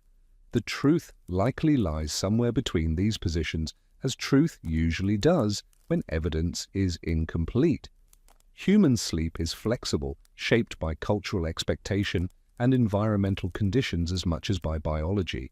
In very cold climates, staying in bed through long winter nights might have encouraged segmented patterns. Better to wake naturally and adjust position or bedding than to sleep so deeply that cold penetrated to the point of danger. In warmer regions with shorter nights, continuous sleep might have been more common, the environmental pressure towards segmented patterns reduced or absent. What we can say with certainty is that night was fundamentally different than it is now, different in ways that go beyond mere technical capability. Darkness was not optional, not controllable, something to be avoided or conquered at will through switches and electricity. It was an absolute condition that had to be endured, negotiated with, survived. Every evening brought its arrival with complete reliability, and every evening required the same preparations, the same acceptance of reduced capability and increased vulnerability. The psychological weight of this cannot be overstated, cannot be fully appreciated by those who have never experienced true darkness as unavoidable reality. For modern humans, night is largely theoretical, an aesthetic choice rather than an imposed condition. We can create daylight conditions at any hour through artificial lighting, illuminating rooms to brightness that exceeds full daylight. We can know precisely what time it is at any moment, can set alarms to wake us at exact times, can plan activities with precision that would have seemed miraculous to pre-industrial people.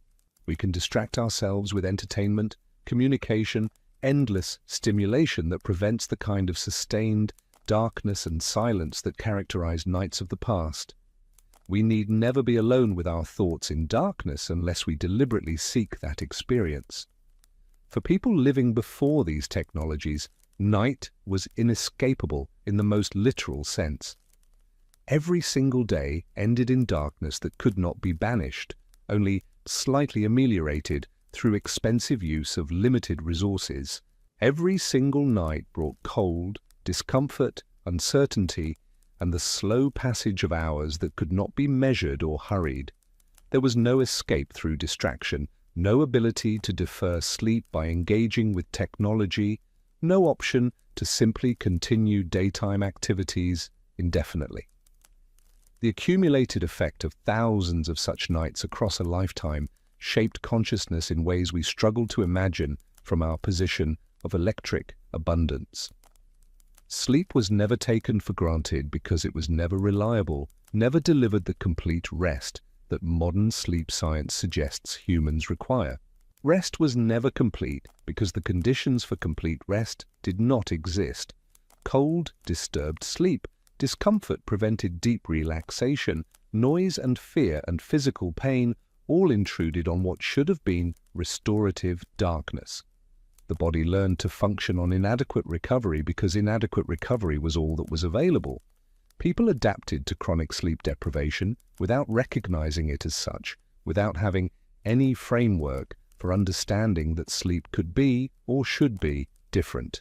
This was the rhythm of human life for millennia, the fundamental pattern that shaped daily existence. The sun set, bringing darkness that could be anticipated but never avoided. Darkness fell as completely as it had for thousands of years before, unchanged by human wishes or efforts. People retired to whatever sleeping arrangements they had, following patterns established by necessity and convention. They drifted into first sleep, consciousness fading as exhaustion overcame the discomfort of beds and cold. Woke in the night's middle, lying in darkness until second sleep arrived, sometimes quickly, sometimes after what felt like interminable waiting. Then woke again to face another day, carrying whatever rest they had managed to find into whatever labor awaited. Season after season this cycle repeated, winter nights longer and colder, summer nights shorter, but sometimes no more comfortable when heat and insects replaced cold as the primary discomfort. Year after year, the pattern continued, broken only by extraordinary events, births, deaths, celebrations, that justified staying up through darkness. Generation after generation experienced these same basic conditions, the fundamental experience of night remaining constant regardless of century or location or individual circumstance. The variations were minor: better bedding for the wealthy, worse for the poor; warmer climates more comfortable, colder climates more dangerous; some periods with slightly better lighting technology, other periods with worse. But the core experience remained: darkness, cold, uncertainty, discomfort, the slow passage of unmeasured hours.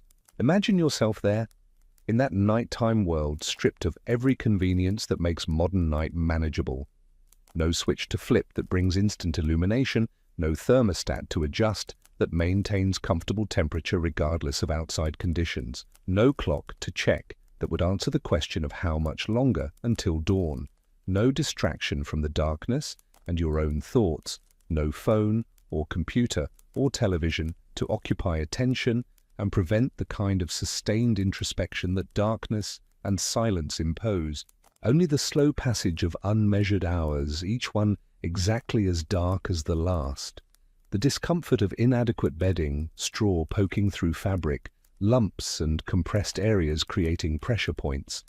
The cold that penetrates, despite coverings, despite huddling for warmth, despite every reasonable effort to stay comfortable. The sounds that might mean something or nothing, requiring constant low-level assessment of threat versus normal occurrence. This was not exceptional, not hardship reserved for the unfortunate or the isolated. This was not punishment or deprivation that some suffered while others enjoyed comfort. This was simply what it meant to be human at night for most of human history across most of the inhabited world. The quiet struggle repeated endlessly, night after night after night, the body seeking rest it could not fully find, the mind counting hours it could not measure, trying to gauge the passage of time by feeling alone. The hope for dawn balanced against the certainty that another night would follow this one, and another after that, the pattern continuing as long as life continued. And in this repetition, in this endless cycling through darkness and cold and discomfort, humans lived their lives. They loved and worried and dreamed and feared and hoped, all of it contained within the rhythm of day and night, waking and sleeping, light and darkness. The night shaped them as surely as any other aspect of existence, its requirements and constraints and dangers woven into the fabric of consciousness. We are their descendants, carrying in our bodies and brains the legacy of those thousands of nights, even as we live in conditions they could scarcely have imagined. Let us return briefly to the ordinary night, to the cold dwelling and straw mattress, to the darkness that pressed close and the discomfort that made sleep a struggle rather than a refuge. Hold that image in your mind, the rawness of it, the unrelenting quality of night after night, without adequate rest, without warmth, without the simple comfort of knowing what hour it might be. Now let us shift our attention to those whose resources allowed them to negotiate with darkness on different terms. Not to escape it entirely, that was impossible for anyone before the age of electric light, but to soften its edges, to create barriers between themselves and the absolute nature of night. The aristocratic bedchamber was a fundamentally different space than the single-room dwelling we have inhabited thus far. It was a room designated solely for sleep, separated from the areas where daily labor occurred, from cooking fires and animal smells and the constant traffic of household activity. The bed itself was a statement of wealth and status, a substantial wooden frame, often carved with decorative elements, elevated several feet off the cold floor. The mattress was not stuffed with straw, but with wool, feathers, or even down, materials that yielded to the body's weight while still providing support, that retained warmth without the scratching discomfort of straw. Multiple layers of bedding created a sleeping environment that peasants could scarcely imagine. Linen sheets, not rough wool, touched the skin. Wool blankets of fine weave provided warmth. Coverlets of silk or expensive fabric added both insulation and display. Pillows filled with soft materials supported the head and neck. But perhaps the most significant feature of the aristocratic bed was the curtains. Heavy fabric panels hung from a wooden frame above the bed, creating an enclosed space within the larger room. These curtains could be drawn closed, surrounding the sleeper with fabric walls that held in body heat, blocked drafts, and created a psychological boundary between the sleeper and the larger darkness beyond. Inside this fabric enclosure, the temperature could be several degrees warmer than the room outside. The air became still rather than circulating. The space felt protective, womb-like, a retreat within a retreat. This did not mean aristocratic sleep was peaceful or untroubled. Darkness still pressed close once candles were extinguished. Cold still penetrated despite the barriers. Bodies still ached. Minds still circled with worries. Illness and age still disrupted rest. But the quality of discomfort was different. It was discomfort experienced in relative warmth, in softness, with the knowledge that servants waited nearby to respond if needed. The presence of servants fundamentally altered the experience of night. An aristocrat who needed fire tended who wanted wine or food, who required assistance in the dark hours, could call out and expect response. The burden of maintaining warmth and safety through the night fell to others whose own sleep was secondary to their master's needs. A lady's maid might sleep on a small pallet in the corner of the bedchamber itself, ready to wake at any sound from the bed. A manservant might sleep just outside the door, alert for the bell that indicated he was needed. Lower servants slept in their own quarters, but understood that nighttime summons were part of their duties. This meant that aristocratic households were never truly silent at night. Someone was always partially awake, always listening, always ready. The responsibility for vigilance was distributed, professionalized, made someone's explicit function rather than something every individual had to maintain for themselves. The lighting available to wealthy households was both more abundant and of higher quality. Beeswax candles, which burned cleaner and longer than tallow, could be used with less concern for expense. Multiple candles might burn simultaneously, creating actual brightness, rather than the single dim flame that marked ordinary dwellings. Candelabras held multiple candles at once, providing enough light for comfortable reading, for needlework, for conversation that extended well into evening hours. The wealthy could delay the onset of true darkness, could extend the day through artificial means that remained beyond reach for those with fewer resources. Some aristocratic homes had oil lamps of sophisticated design, with glass chimneys that protected flames from drafts while magnifying their light. These devices were expensive, required maintenance, but they transformed evening hours into something approaching the functionality of daylight. Yet even with all these advantages, night remained night. Eventually the candles would be extinguished to conserve them for another evening. Eventually the household would retire to beds. Eventually darkness would settle and the same fundamental uncertainty of nighttime hours would arrive. Let us consider a winter night in such a household, examining it slowly, attending to its particular textures and rhythms. The evening begins with dinner served in a dining hall warmed by large fireplaces, multiple courses, warm food, wine or ale. Conversation extends through the meal and afterward the family and any guests lingering at table until the cold of the room finally drives them towards smaller, more easily heated spaces. They retire to a drawing room or solar, a space with a fireplace where the heat is concentrated. More candles are lit.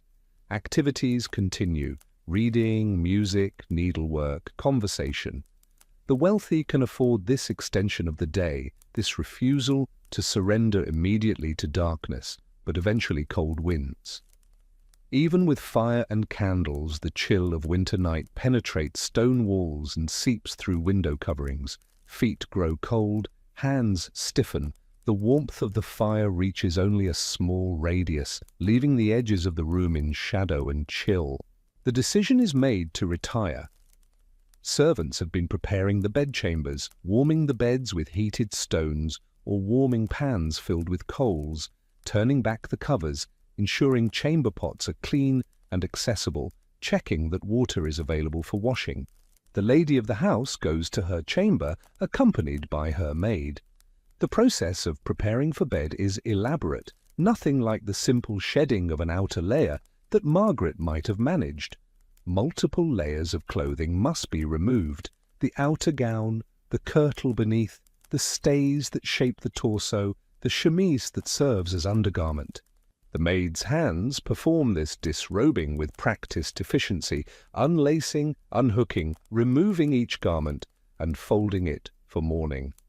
The lady stands passive, cold despite the fire burning in the bedchamber hearth, arms raised or lowered as needed, turning when directed. A nightgown is brought forth, soft linen or even silk, loose and long, designed for sleep. It provides warmth and modesty, but little else. A nightcap covers the hair, which has been unbound and perhaps briefly brushed. The lady climbs into bed, slipping between sheets that have been warmed but are already beginning to cool. The maid arranges blankets and coverlets, tucking them around her mistress, creating layers of fabric that will trap body heat. The bed curtains are drawn closed, leaving only a small gap. The maid settles onto her pallet in the corner, still dressed, still ready to wake if needed. A single candle remains burning on a stand near the door, providing just enough light that the room is not in complete darkness. For a time, the lady lies in relative comfort. The bed is soft. The linens are clean and smooth. The warmth from the warming pan has taken the harsh chill from the immediate sleeping area. She is enclosed by curtains, protected, separated from the larger darkness of the room. But comfort is relative. The room is still cold, cold enough that her face, exposed to the air outside the blankets, begins to feel the chill. Her breath is visible when she exhales. The tip of her nose grows cold. She pulls the blankets higher, covering her face partially, breathing into the small space between fabric and skin. This warms the air she breathes, but also makes it stuffy, slightly suffocating. She adjusts, finding the balance between cold and confinement. Sleep comes more easily than it would for Margaret on her straw mattress. The physical comfort is genuinely greater, but the mind does not sleep more peacefully simply because the body is warm. Worries persist. The quality of thoughts in darkness is the same regardless of the softness of the bed beneath you. The lady lies thinking about household management, about her children, about social obligations and family politics. She thinks about a conversation from dinner that may have held meanings she did not fully grasp. She thinks about her husband, currently in his own chamber. Aristocratic couples often slept separately, particularly in later centuries, each having their own space.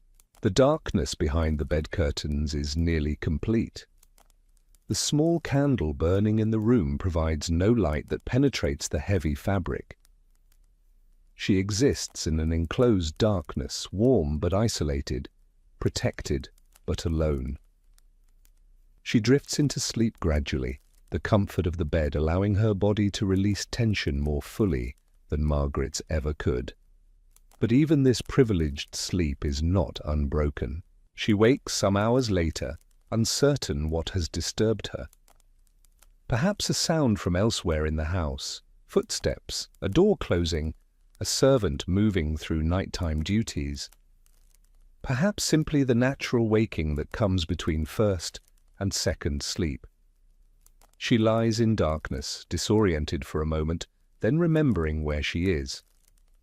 The bed curtains create a space so enclosed that she cannot see them, cannot orient herself visually. She must remember the arrangement, must trust her memory of the room's layout. She calls out softly for her maid. There is a stirring from the corner, the sound of someone waking from light sleep. The maid's voice responds, asking what is needed. The lady requests the chamber pot. The maid rises, strikes a light from flint, lights a candle from the one still burning near the door.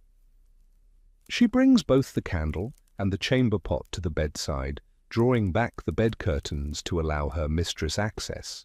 The sudden light is startling after complete darkness. The flame seems bright, though it is only a single candle. The lady rises from the bed, feet finding the floor, body tensing against the cold that immediately penetrates her nightgown. The process is managed with as much dignity as possible, the maid standing discreetly aside, holding the candle, ready to assist if needed, but averting her gaze. This is intimate labor, this tending of bodily needs in darkness, but it is also professional, expected, part of the maid's duties. The lady returns to bed. The maid replaces the chamber pot, extinguishes the candle she lit, returns to her pallet. The curtains are drawn closed again. Darkness returns. But now the lady is fully awake. The interruption, brief though it was, has brought her consciousness back completely. She lies in the darkness, waiting for sleep to return, listening to the sounds of the house settling around her. From somewhere distant, a clock chimes. This is one of the great advantages of wealth. Mechanical clocks, though expensive and not always reliable, existed in some aristocratic households from the late medieval period onward. The sound of the clock means time can be known, measured, made comprehensible, even in darkness. The lady counts the chimes. 3. It is 3 in the morning, that cold hour before dawn when the night is deepest and sleep most elusive. She knows now that several hours remain before morning. This knowledge is both comforting and oppressive. She tries to settle back into sleep, adjusting her position, seeking comfort in the soft mattress. But now she is aware of small discomforts, a wrinkle in the sheet beneath her, a place where the blankets have shifted and created a gap that admits cold air, an ache in her shoulder that might be from sleeping on it wrong, or might be something more concerning. Her thoughts begin to circle, as thoughts do in the deep night. She thinks about her health, about symptoms she may have noticed or imagined. She thinks about her children and their futures.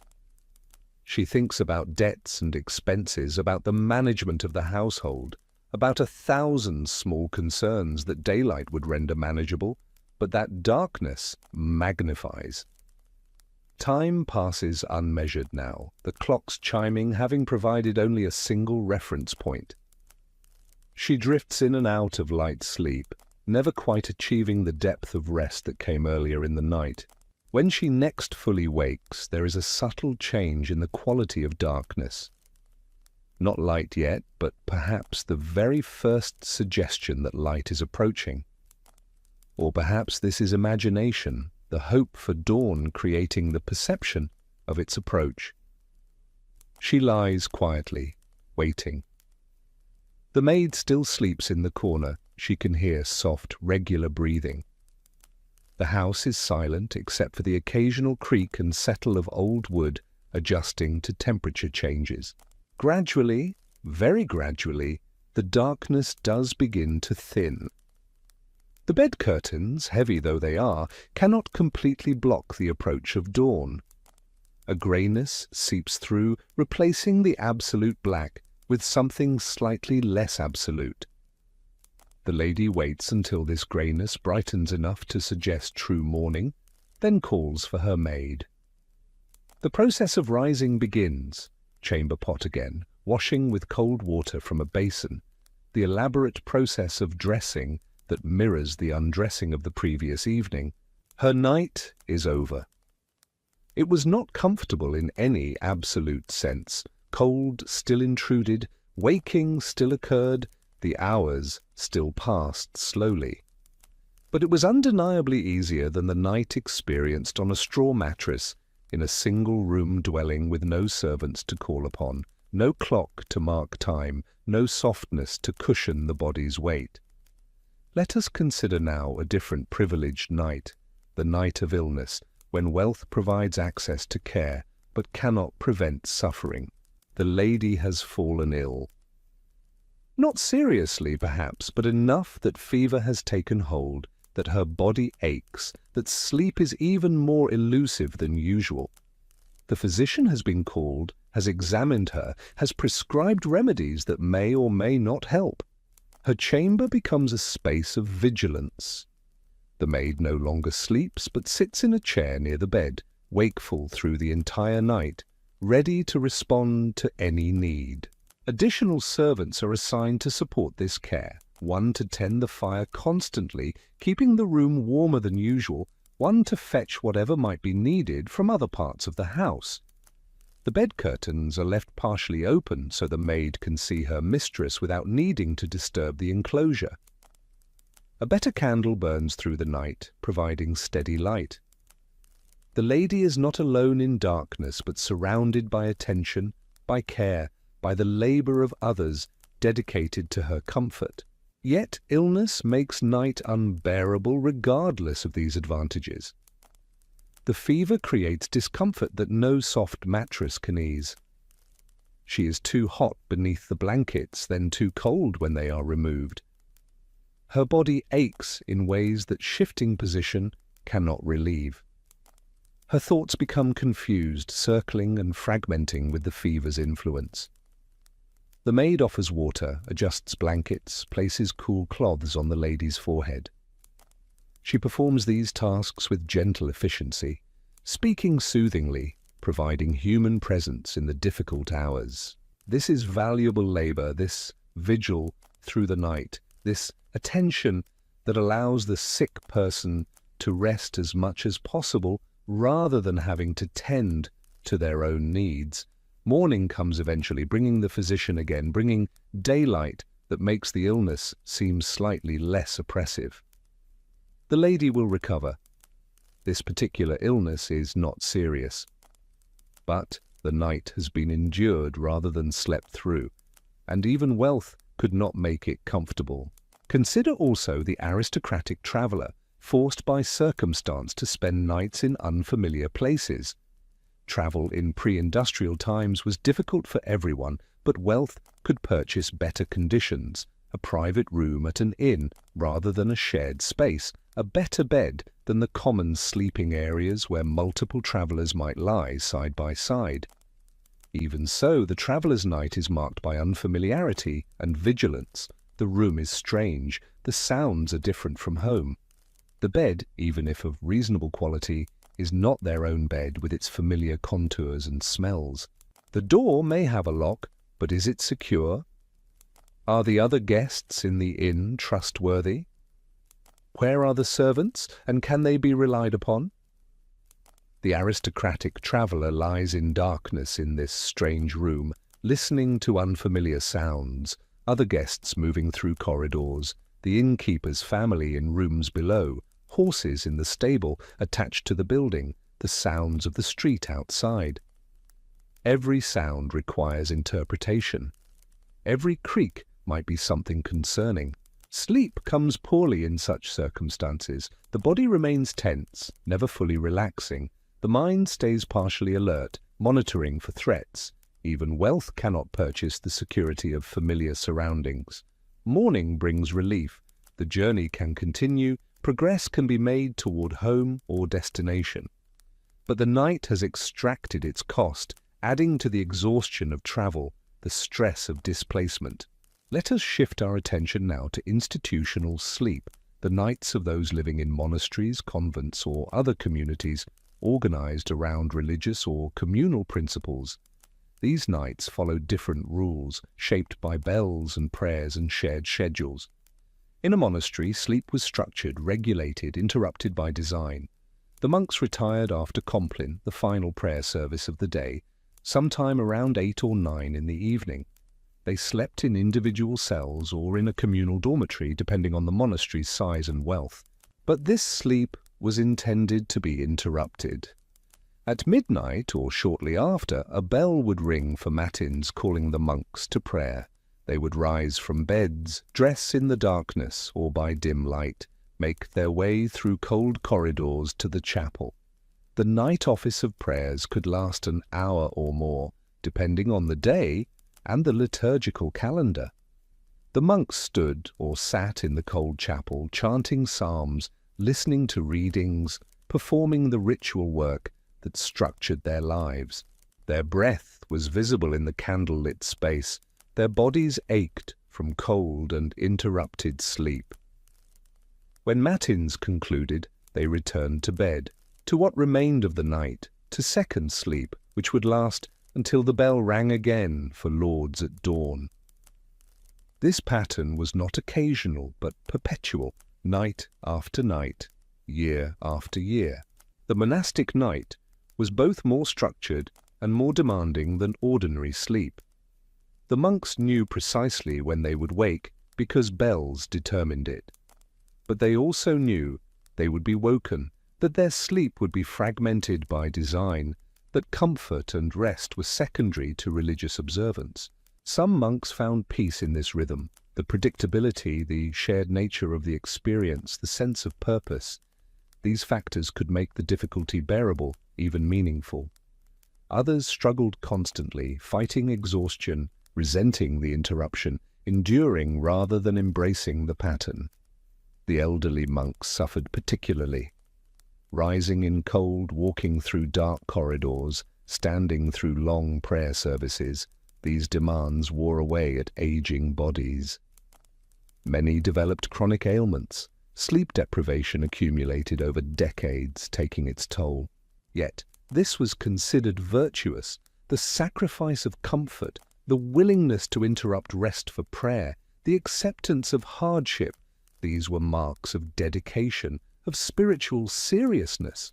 The difficulty was part of the point. Convents followed similar patterns, though sometimes with slight accommodations for the women's perceived physical fragility. The cold might be slightly less severe if resources allowed better heating. The midnight office might be somewhat shorter, but the fundamental structure remained: interrupted sleep, prayers in darkness, the night divided into segments determined by bells rather than natural rhythms. Let us consider now the military garrison, another form of institutional night. Soldiers stationed at forts or castles lived in organized communities, where sleep was structured around security needs rather than religious observance. Guards were posted through every night, rotating in shifts that ensured some men were always wakeful and alert. For those on guard duty, the night was entirely sleepless. Hours of standing in cold and darkness, watching for threats that might never come, fighting the body's demand for rest while maintaining vigilance. For soldiers not on duty, sleep occurred in barracks, communal sleeping spaces where men lay in rows, bodies close together for warmth. Snoring and restlessness multiplied across dozens of individuals. Privacy did not exist. Silence was impossible. Light sleep was necessary because disturbance could come at any moment. The military night was organized around the assumption of threat. At any time an alarm might sound, requiring immediate response. Soldiers learned to sleep lightly, to wake fully alert, to move from sleep to action without the gradual transition that civilian life might allow. This took its toll. Chronic sleep deprivation became normal. The body adapted as much as it could, but exhaustion accumulated. Men became irritable, prone to mistakes, slower in thought and reaction. Yet this was simply the condition of military life, accepted as necessary. The officers slept in somewhat better conditions, private or semi-private rooms, better beds, the privilege of occasionally sleeping through the night without interruption. But even they remained subject to sudden calls to action, to nights when crisis demanded wakefulness, to the overall atmosphere of vigilance that military life required. Across all these different contexts, aristocratic homes, inns, monasteries, military garrisons, certain patterns emerge. Night remained fundamentally challenging regardless of resources or circumstances. Darkness pressed close, cold penetrated, sleep arrived in fragments, the body never achieved complete rest. Wealth and privilege could soften these experiences but not eliminate them. A soft mattress was genuinely more comfortable than straw, but it could not prevent the mind from circling with worries in darkness.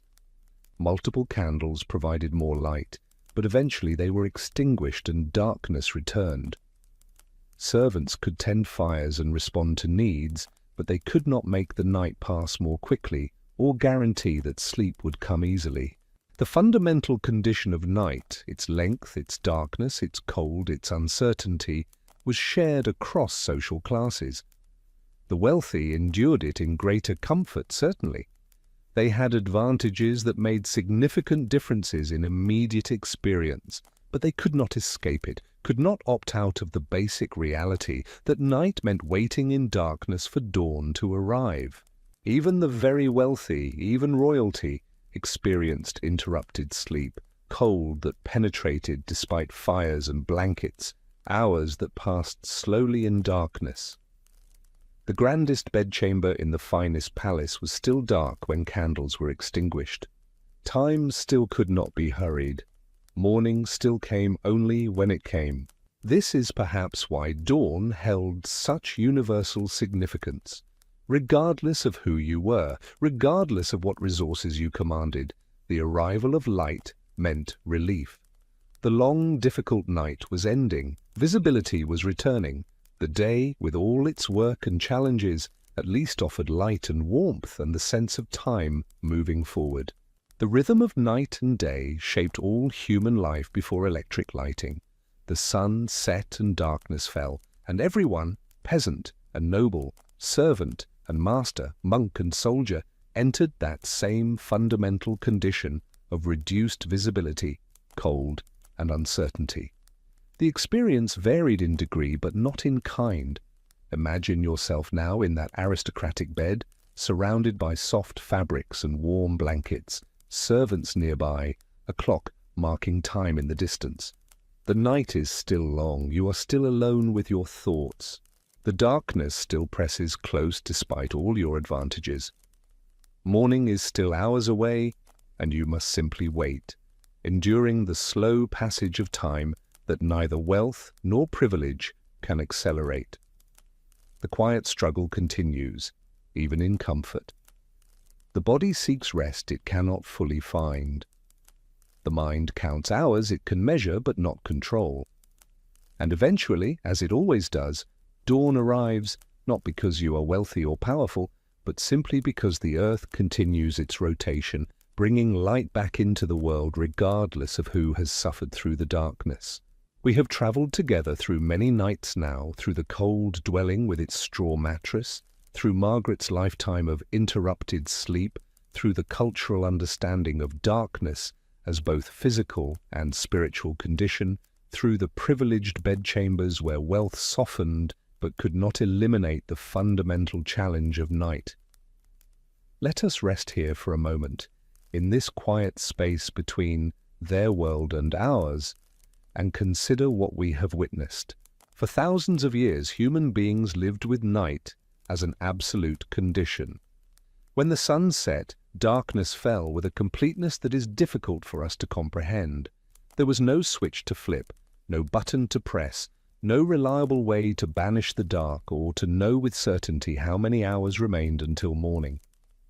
Every single person who lived before the age of electric lighting experienced this.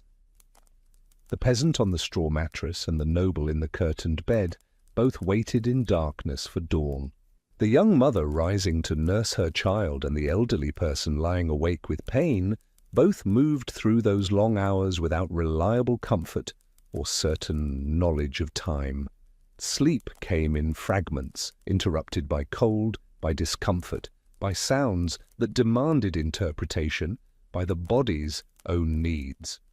Rest was never complete, never guaranteed, never something that could be taken for granted. The deficit accumulated, night after night, year after year, across entire lifetimes. The physical toll was real, bodies worn down by inadequate sleep, by constant low-level cold, by the stress of vigilance maintained through dark hours, minds affected by exhaustion, by the peculiar quality of thoughts that arrive in sleepless darkness, by the accumulated weight of countless interrupted nights. Yet people endured. They rose each morning despite incomplete rest and faced another day's labor. They returned each evening to the same difficult conditions and began again the slow struggle towards sleep. They lived entire lives within this pattern, knowing no alternative, accepting it as simply the nature of existence. The cultural frameworks they built around night, the beliefs about spirits and dangers, the rituals and prayers, the careful management of fire and light, these were not superstition or irrationality, but reasonable responses to genuine challenges. Darkness was dangerous, physically and psychologically. The measures taken against it were adaptations, survival strategies that made unbearable conditions slightly more bearable.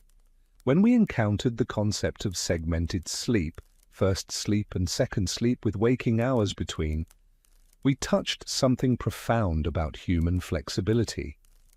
If this pattern was indeed common, it suggests our ancestors adapted their very sleep architecture to accommodate the conditions they faced.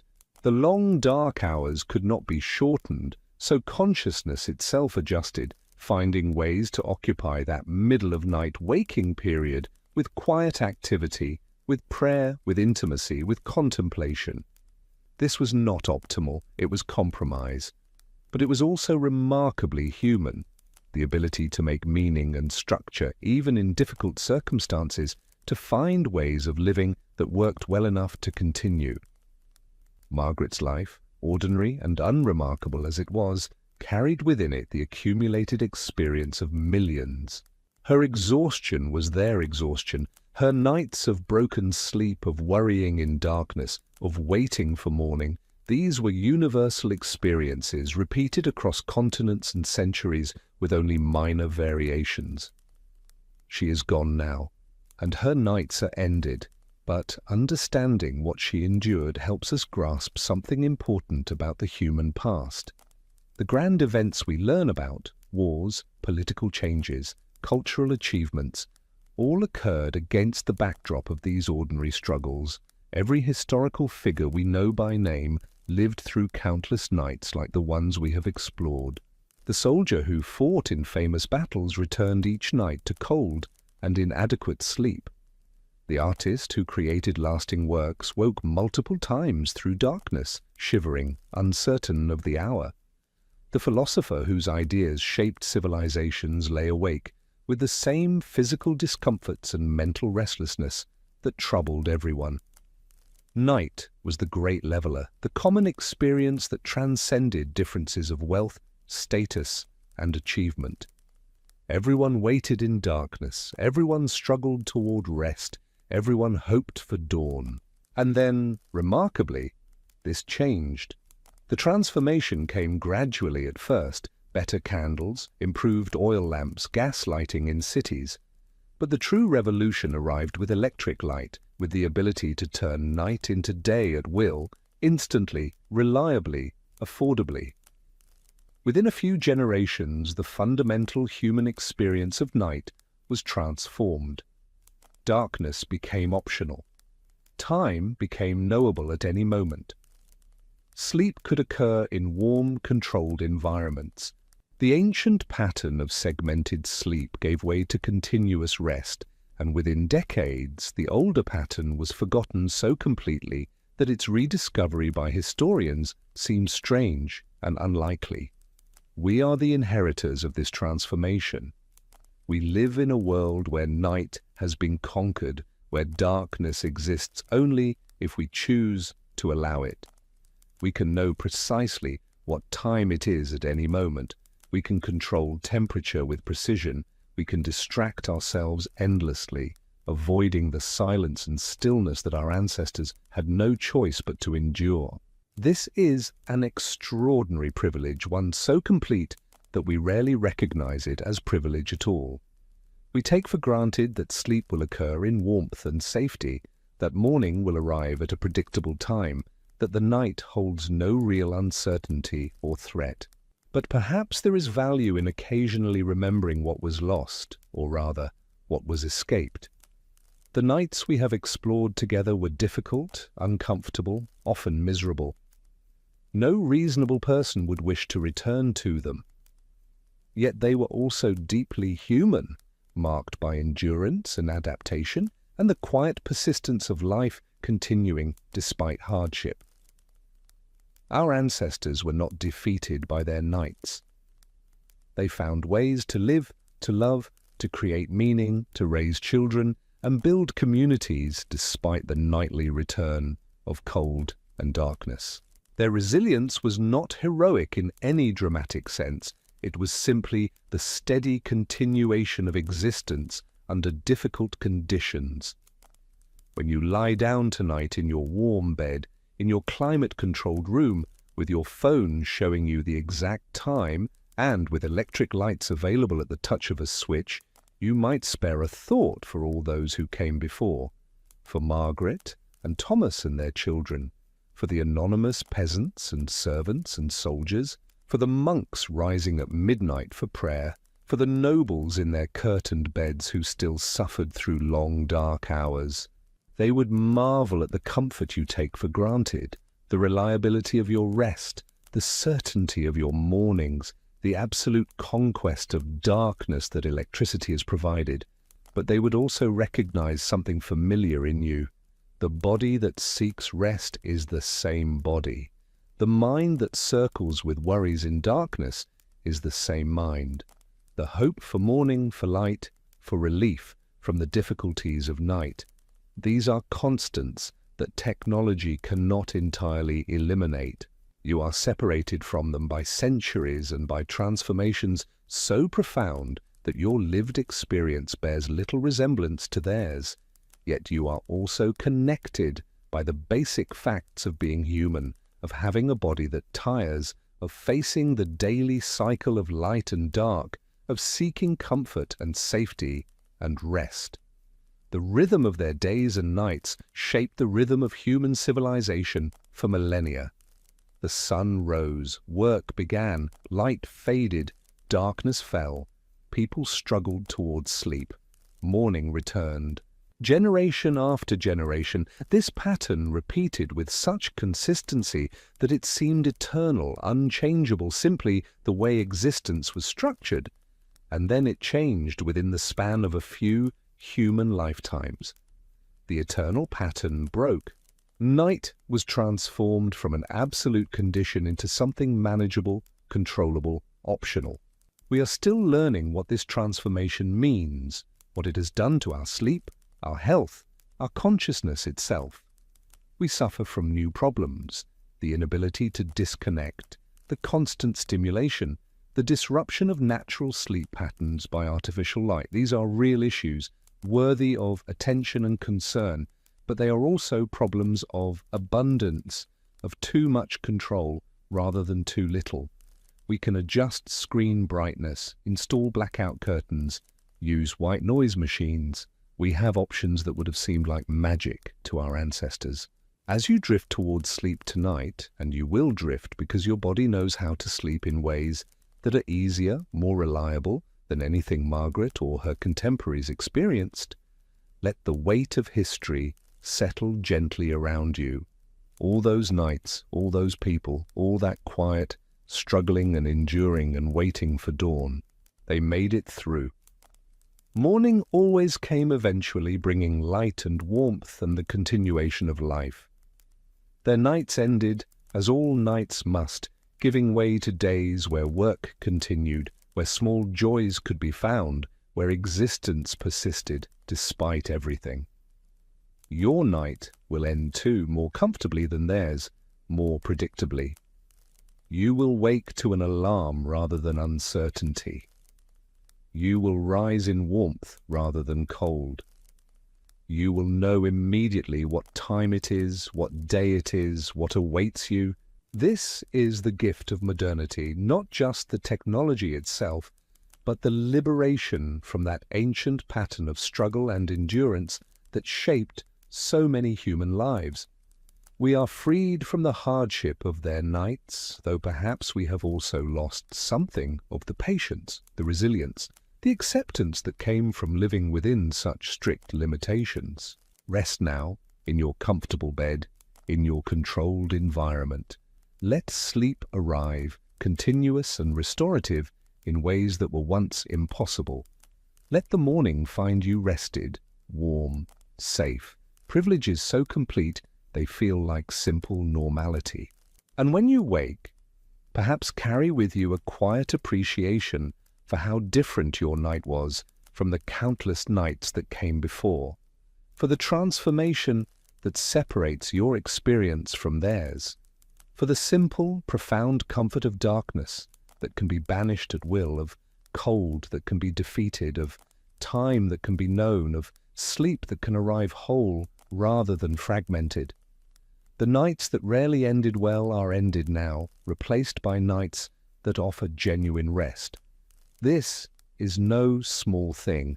This is one of the great victories of human civilization, the conquest of darkness, the taming of night, the creation of conditions where sleep can finally be what it always should have been, a true restoration, a genuine refuge, a reliable passage between days.